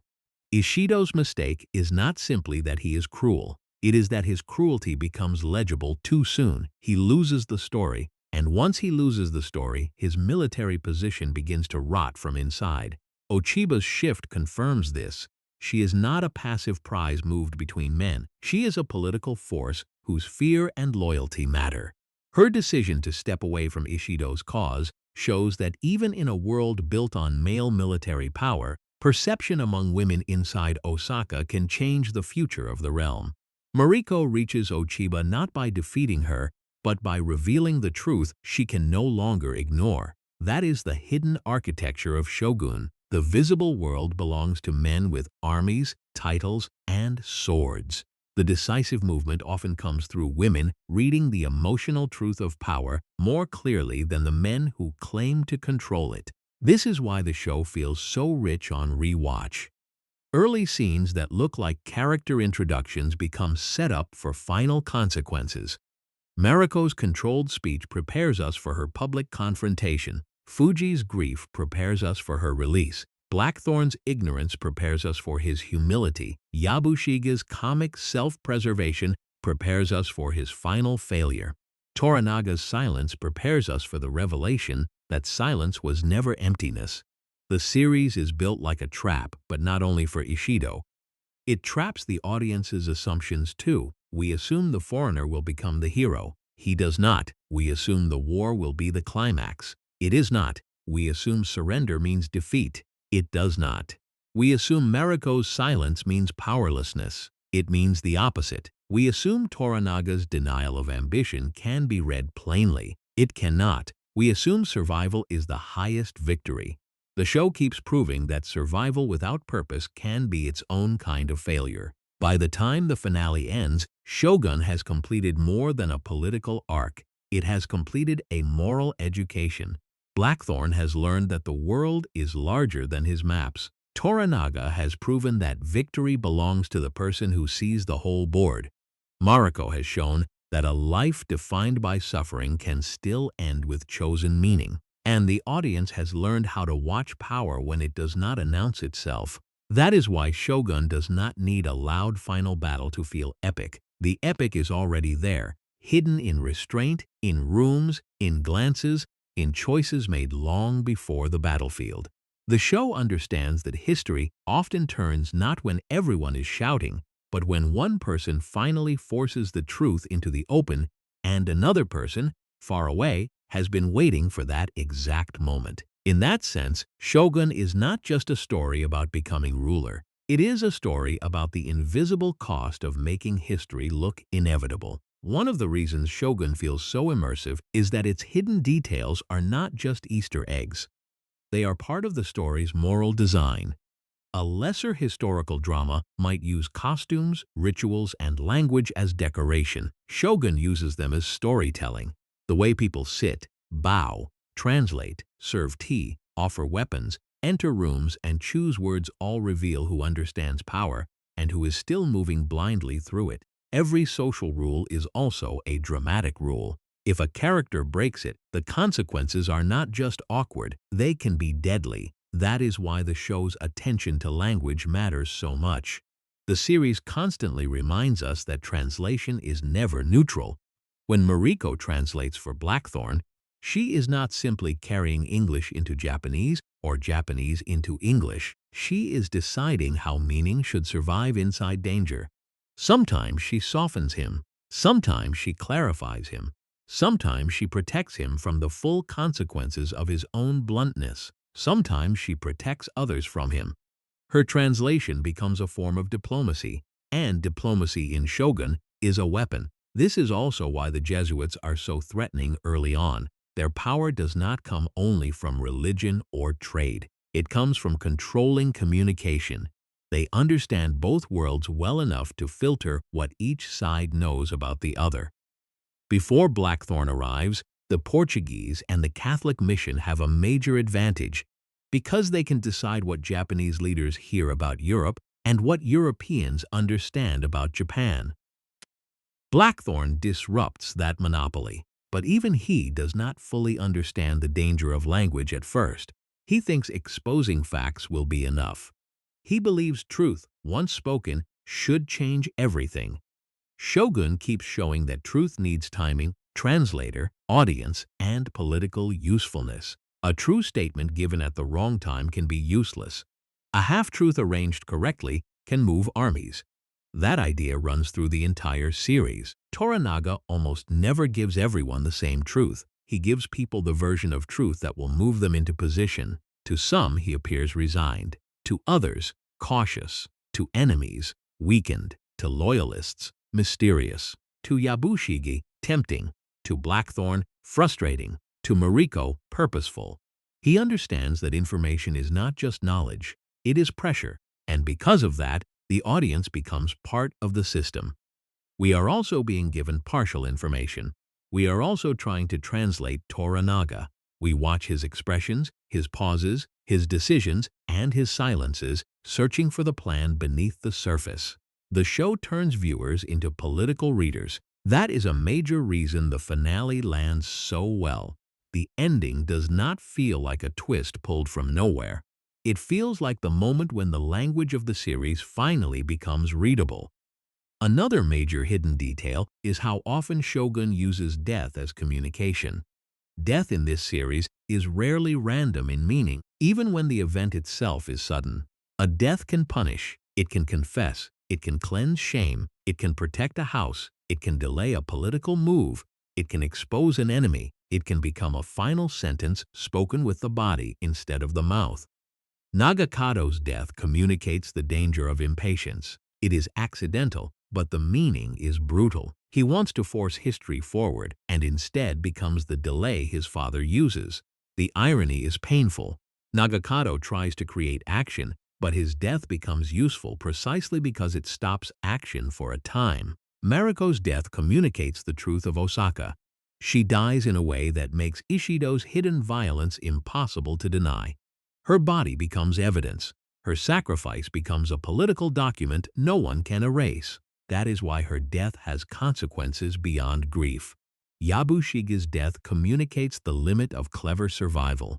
He spends the series fascinated by mortality, but when his own end arrives, he is still hungry for explanation. He wants to know the secret design. He wants death to come with understanding. Toranaga gives him just enough, and that small mercy feels perfectly suited to their strange relationship. Even the deaths we hear about or remember from the past carry force. Mariko's father's act defines her life. Fuji's family loss defines her grief. The dead Taiko defines the entire political system that everyone is fighting over. In Shogun, the dead are never gone. They continue to govern the living. That is one of the show's deepest ideas. History is not past. History is pressure. Characters inherit shame, loyalty, fear, titles, enemies, and obligations. They do not begin as free individuals in a modern sense. They are born into webs of meaning, and the tragedy is that many of them can only act by pulling on the very web that traps them. Mariko is the clearest example, but not the only one. Ochiba is trapped by her role as mother of the heir. Her personal fear becomes political action because her son is not just her child. He is the future of a regime. She cannot make decisions only as a mother, and she cannot stop being a mother while making political decisions. That tension shapes her entire position. Buntaro is trapped by warrior expectations. He knows how to perform courage. He knows how to obey. He knows how to fight. But the emotional vocabulary needed to repair his marriage is not available to him in the same way. His society has trained him to master death more easily than tenderness.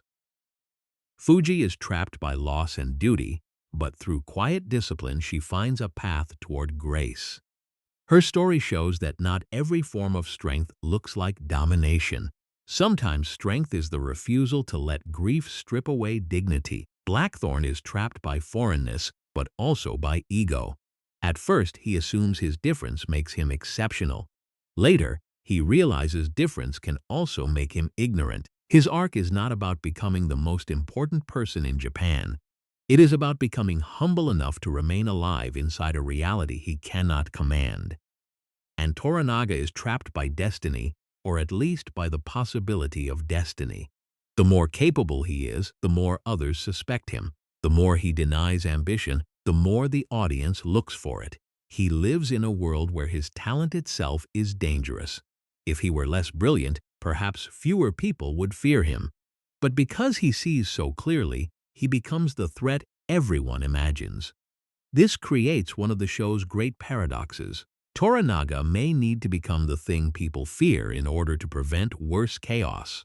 The series never lets that paradox become comfortable. Another hidden strength of Shogun is how it handles the foreign gaze. Because Blackthorne is the outsider, the story could easily have turned Japan into a puzzle that exists for him to solve.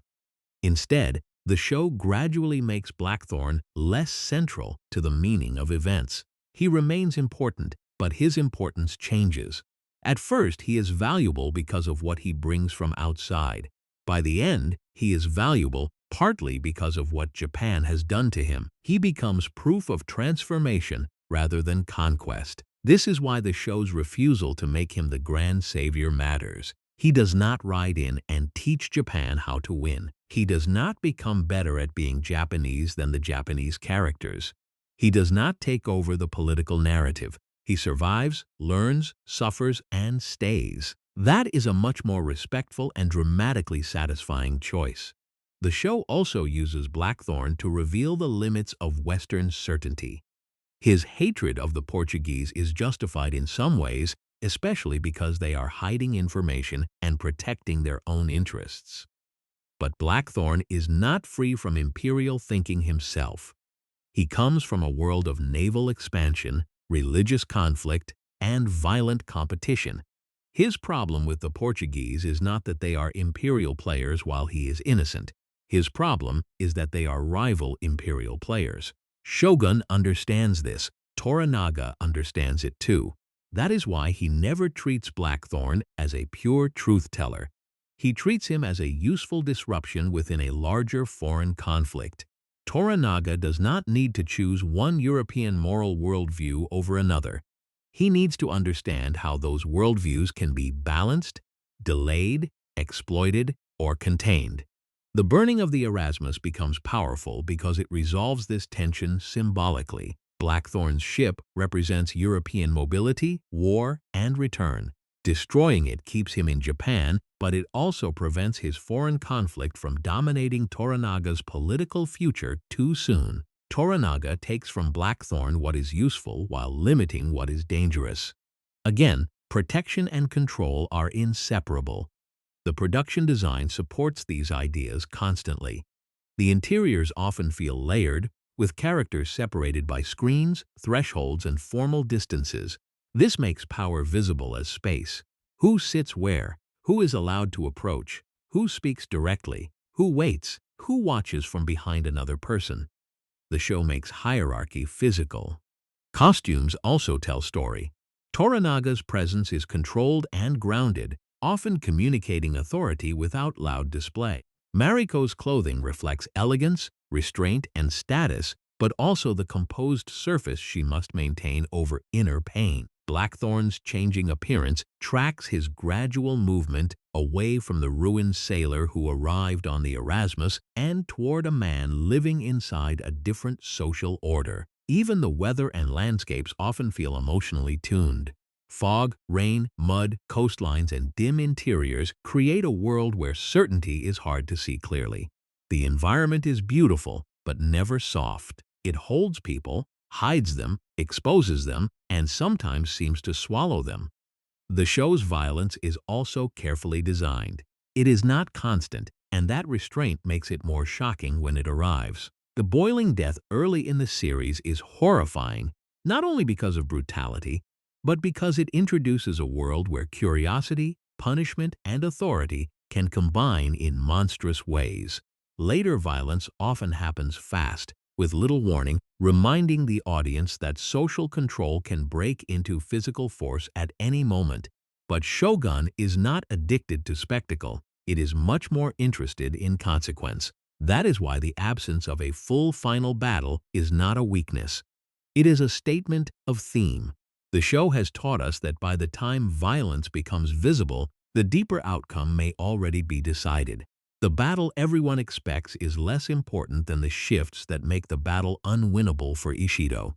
Mariko's sacrifice, Ochiba's change, Ishido's exposed coercion, Toranaga's patience, those are the real decisive movements. In other words, Shogun replaces battlefield climax with political inevitability. For some viewers, that may initially feel surprising, but on reflection, it is exactly the ending the series has earned. If the show had suddenly become a conventional war epic, it might have betrayed its own language. Instead, it ends the way it has always operated, through implication, controlled revelation, and the realization that the most important move happened before most people understood it. Another detail worth noticing is how often characters misunderstand what kind of story they are in. Nagakato thinks he is in a story where bold action proves honor. He is wrong. Yabushige thinks he is in a story where survival belongs to the cleverest opportunist. He is wrong. Blackthorne thinks he is in a story where returning to his ship means reclaiming destiny. He is wrong. Ishido thinks he is in a story where holding the center of power means controlling the future. He is wrong. Mariko understands she is in a tragedy, but she also understands that tragedy can be turned into action. Toranaga understands he is in a long game. That is why they are the two characters who most shape the ending. Mariko and Toranaga are very different, but they share one crucial trait: they can see beyond the immediate surface of events. Mariko sees how her death can expose a lie. Toranaga sees how apparent defeat can become victory. Both understand that meaning matters as much as force. Both are willing to pay terrible costs for meaning to become public. The difference is that Mariko pays with herself, Toranaga pays with others, and sometimes with parts of himself he never shows.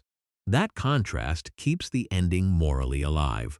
We can honor Mariko's courage. We can admire Toranaga's intelligence, but we should not collapse them into the same kind of nobility. Her sacrifice is intimate and absolute. His strategy is vast and calculating.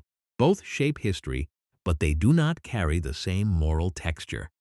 The show's reception and impact also make sense when seen through this craftsmanship. Shogun arrived as a prestige historical drama at a time when audiences were hungry for shows that felt large, serious, and carefully made.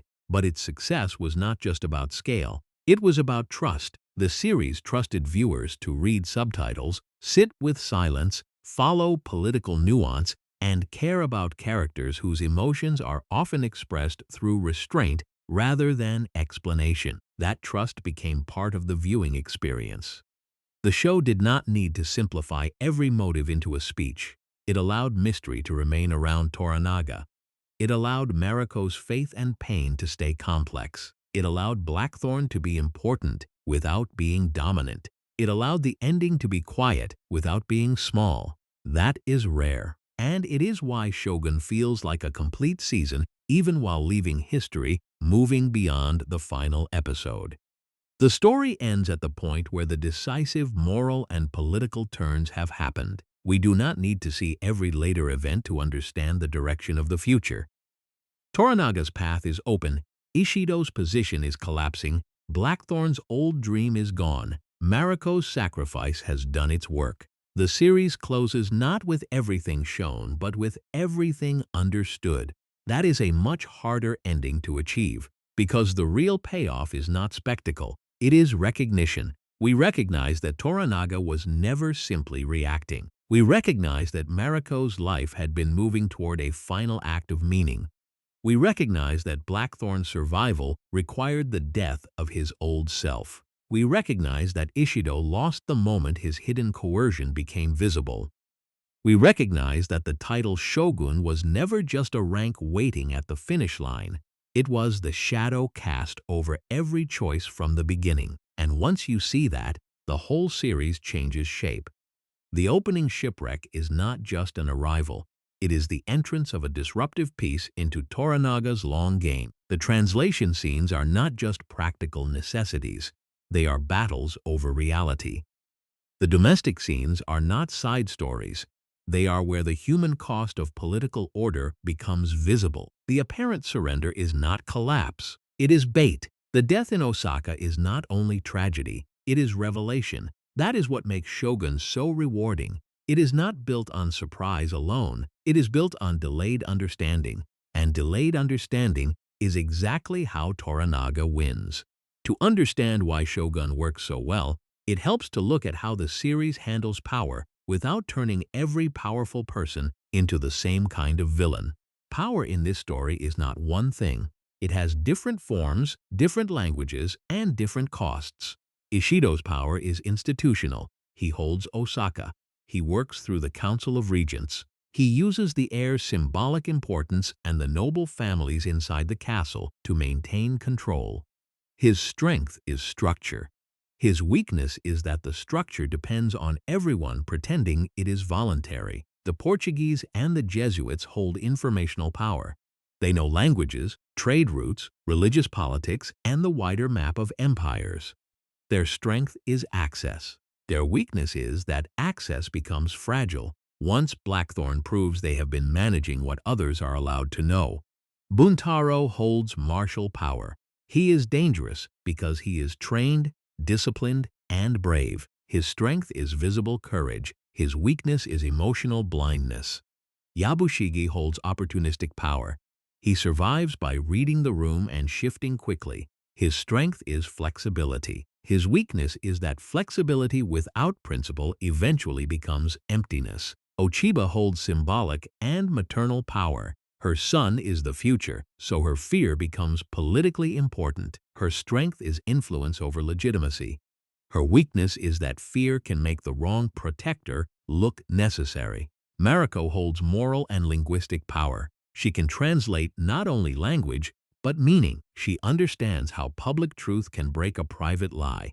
Her strength is clarity. Her weakness is that her most powerful action requires her own destruction. And Toranaga holds strategic power. His strength is that he understands every other form of power well enough to make them interact. That is why he is so dangerous. He does not need to be the strongest in every category. He does not need to own Osaka at the beginning. He does not need the Portuguese monopoly. He does not need Buntaro's raw warrior identity. He does not need Yabushige's restless opportunism. He does not need Ochiba's symbolic position. He does not need Mariko's moral purity. He needs to understand what each form of power wants, fears, and cannot admit. Then he waits for the moment when those hidden pressures can be turned. This is why Toranaga's silence is so important. In many scenes, he seems to be saying less than everyone else, but he is actually gathering more. Other characters reveal themselves by speaking too much, reacting too quickly, or needing their intentions to be seen. Toranaga reveals himself by withholding. His silence is not emptiness. It is storage. He stores information. He stores emotion. He stores advantage. And then, at the right time, he spends it. The series builds this into its rhythm. Scenes often begin with someone else trying to define the situation. Ishido defines Toranaga as a threat. Blackthorne defines the Portuguese as enemies. Buntaro defines Mariko through marriage. Yabushige defines loyalty through survival. But Toranaga rarely accepts the definitions handed to him. He lets them exist long enough to become useful, then changes the conditions around them. That is a very specific kind of intelligence. It is not just cleverness. Yabushige is clever. Ishido is capable. The priests are informed. Blackthorne is skilled. Mariko is brilliant. But Toranaga's intelligence is architectural. He thinks in structures. He does not only ask, "What can I do?" He asks, "What does everyone else need to believe I am doing?" That is why the apparent surrender is so powerful. If Toranaga openly prepares for war, his enemies can unite against him. If he truly gives up, he dies politically. But if he performs surrender convincingly enough, he creates uncertainty. His allies panic. His enemies relax. Neutral observers reconsider. The audience doubts, and inside that doubt, the real move begins. This is also why Nagakato's death becomes so bitterly useful. A normal father might be destroyed by grief, and Toranaga does grieve. But he also understands that grief changes political timing. It gives him a socially acceptable delay. It allows him to appear weakened. It deepens the image of a man with no path left. For most people, tragedy interrupts strategy. For Toranaga, tragedy becomes part of strategy. That is what makes him frightening. even when he is the character whose side we are most encouraged to follow. The show's brilliance is that it does not flatten this into simple manipulation. Toranaga does not feel like a man who enjoys suffering. He is not sadistic. He is not reckless with lives for entertainment. But he is committed to a future so completely that individual suffering can become acceptable to him if it serves the larger design. That is the moral discomfort at the center of his victory. Would Japan be worse under Ishido? The show strongly suggests Toranaga is the more capable long-term ruler. Does that make every sacrifice acceptable? The show refuses to answer cleanly. It lets the success of Toranaga's plan sit beside the cost of Mariko's death, Nagakato's loss, Blackthorne's manipulation, and Yabushige's execution. This is why Shogun feels adult in the real sense of the word. It is not adult because it is violent or political. It is adult because it understands that history is often shaped by people who are both admirable and morally troubling. Toranaga can be the right man for the moment and still be terrifying. Mariko can choose her sacrifice freely and still be used. Blackthorne can be protected and still be trapped. Fuji can find peace and still carry grief that never disappears. That kind of complexity gives the series its weight. Another major strength is the way Shogun handles religion. The show does not treat faith as background decoration. Christianity, especially Catholicism, is a real political and spiritual force in the story. For the Portuguese and Jesuits, faith is tied to influence, trade, and imperial reach. For Mariko, faith is deeply personal. It shapes how she thinks about death, suffering, forgiveness, and the soul. This creates a layered contrast. Blackthorne sees Catholic power mainly through the lens of European conflict. To him, the Jesuits are enemies because they represent Portuguese influence and religious political deception. His Protestant identity is part of a global struggle that he brings with him into Japan. Toranaga sees Christianity with strategic curiosity. He is not interested in debating theology for its own sake. He wants to know what foreign religion does politically. Who does it connect? Who does it influence? Who does it divide? What loyalties does it create beyond Japan? Mariko experiences faith from the inside. For her, Catholicism is not just a foreign tool. It gives her a way to understand suffering and a language for spiritual endurance. But it also creates tension with the expectations around death in her society. Her desire for release cannot be separated from religious consequence. That is why her final act carries so much complexity. It is political, it is personal, it is spiritual. It is not reducible to one meaning. The show's handling of seppuku and death rituals also avoids simplistic treatment. It presents these practices as part of a historical worldview where honor, shame, service, and selfhood are bound together in ways that can be difficult for modern audiences to accept. But the series does not ask viewers to romanticize every death. It asks them to understand the social and emotional logic surrounding death without pretending that logic is painless. This is important because Shogun constantly walks a careful line between immersion and judgment. It does not stand outside the world, mocking it as barbaric. It also does not present every custom as beautiful. Instead, it lets the audience feel how order, beauty, cruelty, dignity, and oppression can exist inside the same system. That is one reason the show became such a conversation piece. It gives viewers a world that feels complete but not simplified. The series also understands that political drama becomes stronger when it is attached to personal stakes. The Council of Regents could have been dry exposition. Instead, the politics matter because we understand who will suffer if the balance breaks. Osaka is not just a strategic location. It is where families are held, where Mariko makes her final stand, where Ochiba's fear shapes the future, where Ishido's authority reveals its own corruption. Ajiro is not just Toranaga's territory. It is where Blackthorne learns humility, where Fuji rebuilds dignity, where Mariko and Blackthorne's impossible bond deepens, where Buntaro's pain erupts, and where Toranaga's long game hides beneath domestic routine. The ship is not just a ship. It is Blackthorne's old self. The house is not just a house, it is a test of whether he can live inside new meanings. The translation is not just translation, it is control over reality. The hostage crisis is not just a plot device, it is the moral weakness at the center of Ishido's power. This is what makes the storytelling feel so dense without feeling confusing. Every object and location carries more than one kind of meaning.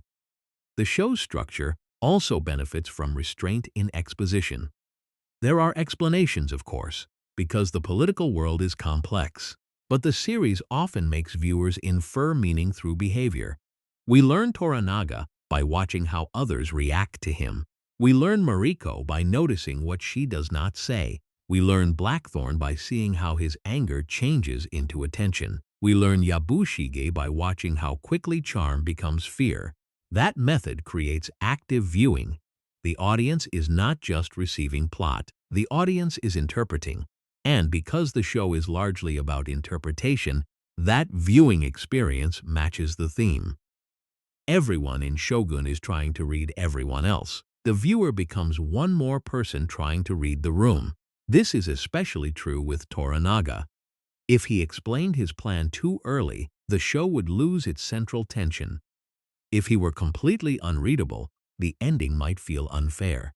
Instead, the series gives enough clues to make his plan feel hidden but not random. His patience, his refusal to overreact, his careful use of Blackthorne, his trust in Mariko, his performance of defeat, all of it points toward the end without spelling it out. That balance is difficult, and Shogun handles it beautifully. The series also avoids making victory feel like emotional healing. Toranaga's path opens, but the people around him are damaged. Blackthorne survives, but he has lost Mariko and his ship. Fuji finds release, but not restoration of what was taken. Buntaro lives, but with grief and regret. Ochiba protects her son by changing sides, but she remains inside a dangerous political world. Yabushige dies with partial understanding, but no redemption. That makes the ending feel honest. History moves forward, but people do not magically become whole because the plot resolves. Even Toranaga's future victory is shadowed. The title of Shogun suggests a new order, but the series has shown us what order costs. If Toranaga becomes the architect of peace, that peace is built from strategy, deception, sacrifice, and blood. It may be better than civil collapse, but it is not pure. This is the final complexity of the show. Shogun lets us want Toranaga to win because we understand the danger of Ishido, the instability of the Regency, and the brilliance of Toranaga's mind. But it also makes sure we understand that winning does not cleanse the method. That is why the final feeling is not simple triumph. It is awe, sadness, unease, and respect all mixed together. The best historical dramas do not just recreate the past. They make the audience feel the pressure of living before the outcome became history. Shogun does exactly that. It places us in a world where nobody knows for certain who will survive, where a single insult can change a political calculation, where a woman's decision to leave a castle can shake an entire regime, where a foreign pilot can become both useful and humbled, and where a patient lord can turn apparent surrender into the foundation of rule. And because the series is so controlled, its emotional moments hit harder. Mariko's death is not powerful because the show suddenly asks us to care about her. It is powerful because every earlier scene has taught us how much control she needed just to exist. Fuji's release is not touching because it is sentimental. It is touching because we have watched her carry grief with quiet discipline. Blackthorne's final humility matters because we remember his early arrogance. Toranaga's reveal matters because we have spent the whole series trying to measure his silence. Everything pays off because everything was planted. This is why Shogun feels complete even though its world continues beyond the final episode. The story has answered its most important dramatic questions. Can Blackthorne survive Japan without remaining the man who arrived? Yes, but only by losing the future he thought he wanted. Can Mariko turn a life of inherited shame into chosen meaning? Yes, but the cost is her life. Can Ishido maintain power through hidden coercion? No, because Mariko forces the truth into public view. Can Toranaga win without appearing to seek war? Yes, because he understands that legitimacy must be broken before armies decide the rest. Can history be shaped by people who never fully explain themselves? In Shogun, that is exactly how history moves. The ending does not need to show Toranaga crowned because the dramatic coronation has already happened in the audience's mind. We understand he has won the future before the world officially names it. That is far more elegant than a literal final scene of triumph would have been. It leaves him as a figure of destiny, but also calculation. It leaves Blackthorne alive, but unmoored. It leaves Mariko dead, but unforgettable. And it leaves the audience with the sense that the most powerful person in the room is not always the one holding the sword, giving the order, or speaking the loudest. Sometimes the most powerful person is the one who waits. Sometimes it is the one who translates. Sometimes it is the one who dies at exactly the moment the lie can no longer survive. That is the real genius of Shogun. It understands that history is not only made by battles, it is made by perception, sacrifice, timing, and the terrible discipline of people who know what their lives can mean when used at the right moment. And by the end, the series has trained us to see that truth the way Toranaga sees it. The final move is only final because every hidden move before it made resistance impossible. Shogun's final power is that it feels both enormous and intimate. The story covers the fate of a country, the collapse of alliances, the rise of a future ruler, and the hidden mechanics of political control.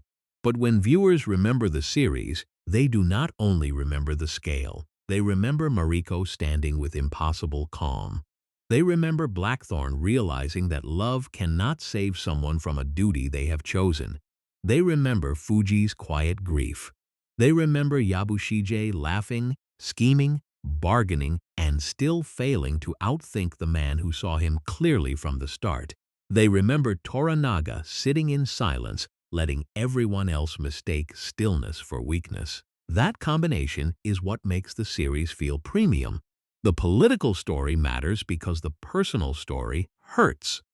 The personal story matters because the political world gives every feeling a consequence. By the end, Shogun has also completed one of its most important reversals.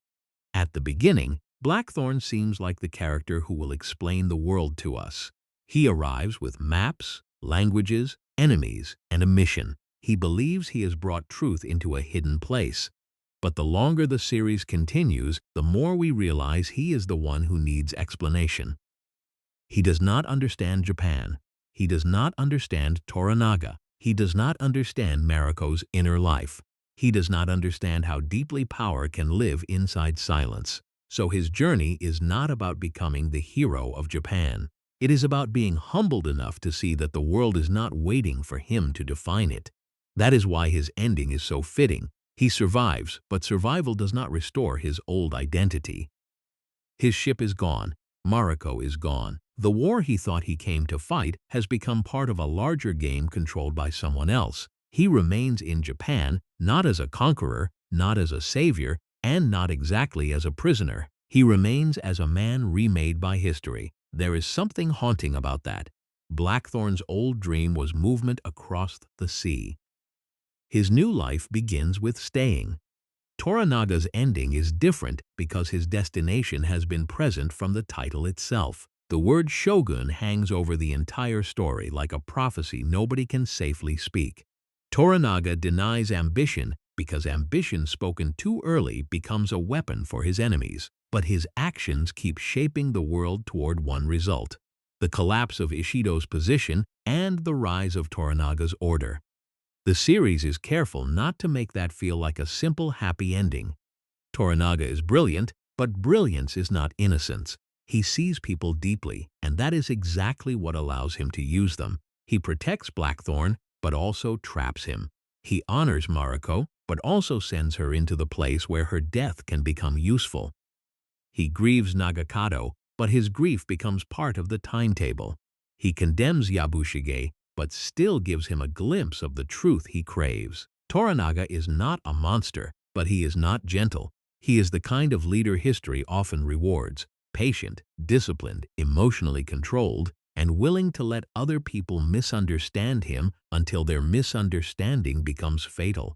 That is why the final feeling around him is so complex. We may admire him, we may even want him to win, but we should never forget that his victory is built from lives that cannot be returned. And then there is Mariko, the character who gives the series its soul. If Toranaga represents strategy and Blackthorne represents transformation, Mariko represents meaning. Her life has been shaped by shame, faith, duty, marriage, memory, and the long denial of release. She spends much of the series speaking for others, translating between worlds, carrying meanings that are not fully her own.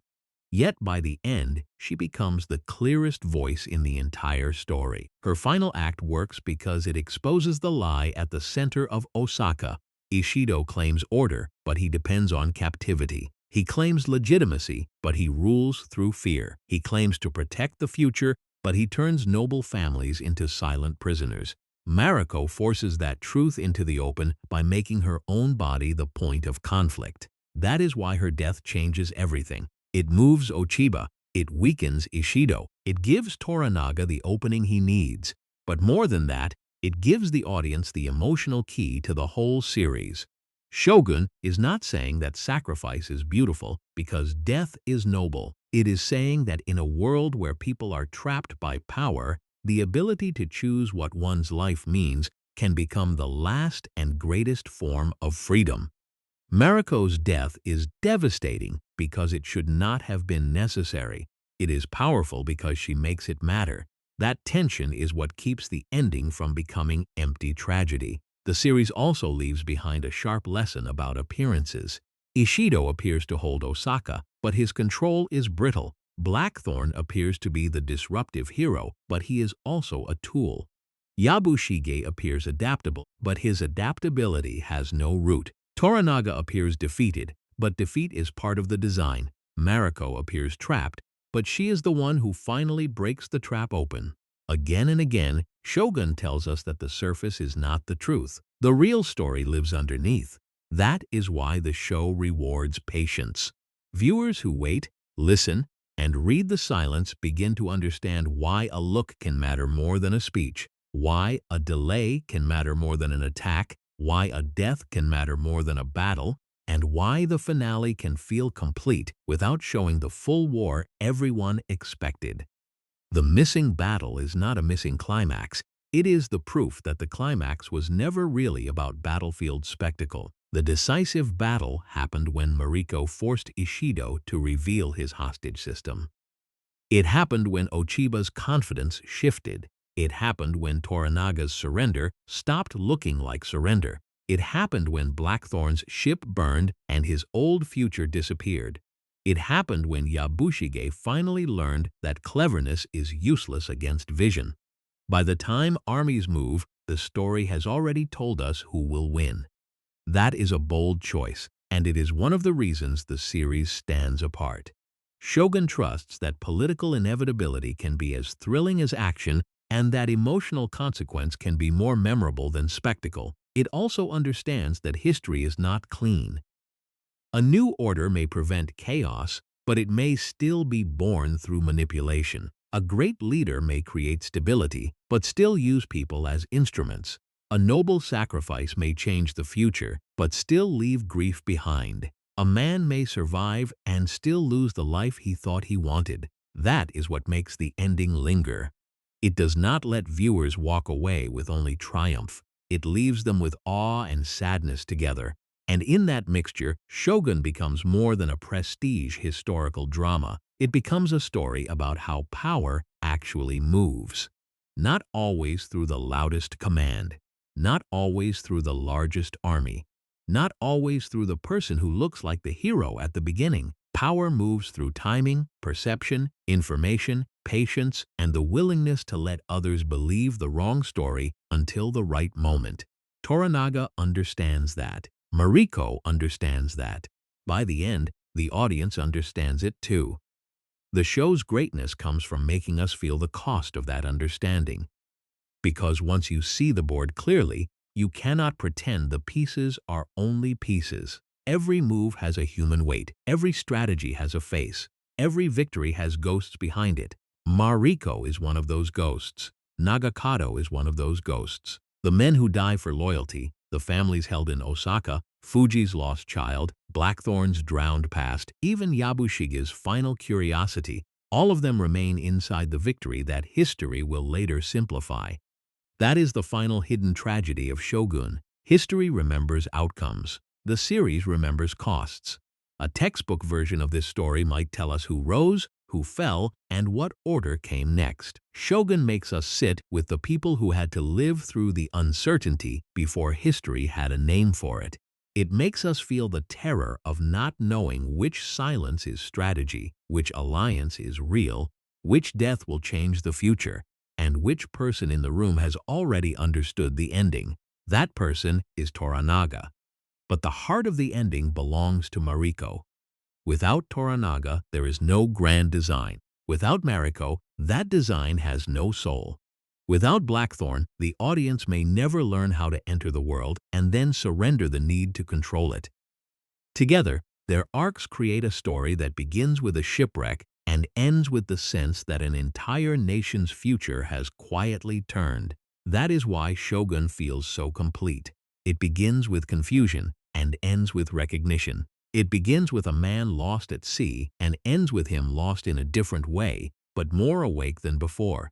It begins with Toranaga under threat and ends with his enemies already defeated in spirit. It begins with Mariko as a controlled voice between men and ends with her as the decisive force that breaks the lie. And it begins by asking who will survive. It ends by asking what survival is worth. For Blackthorne, survival means letting go of the man he was.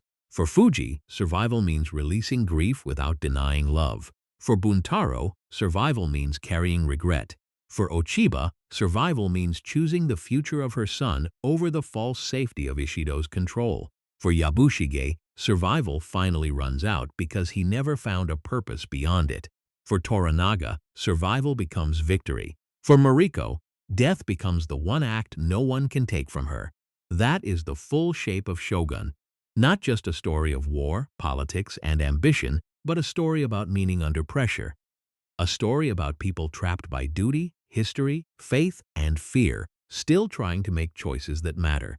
A story where silence can be louder than battle, where defeat can be a mask, and where one woman's final stand can turn an empire of lies against itself. So when the series ends without the expected battlefield spectacle, it is not withholding the ending. It is telling us that the ending already happened. The war was decided in rooms. The future was built through sacrifice. The title was earned in silence. And the real victory belonged to the person who understood that power is not just the ability to strike. Power is the patience to wait until the world strikes itself exactly where you need it to.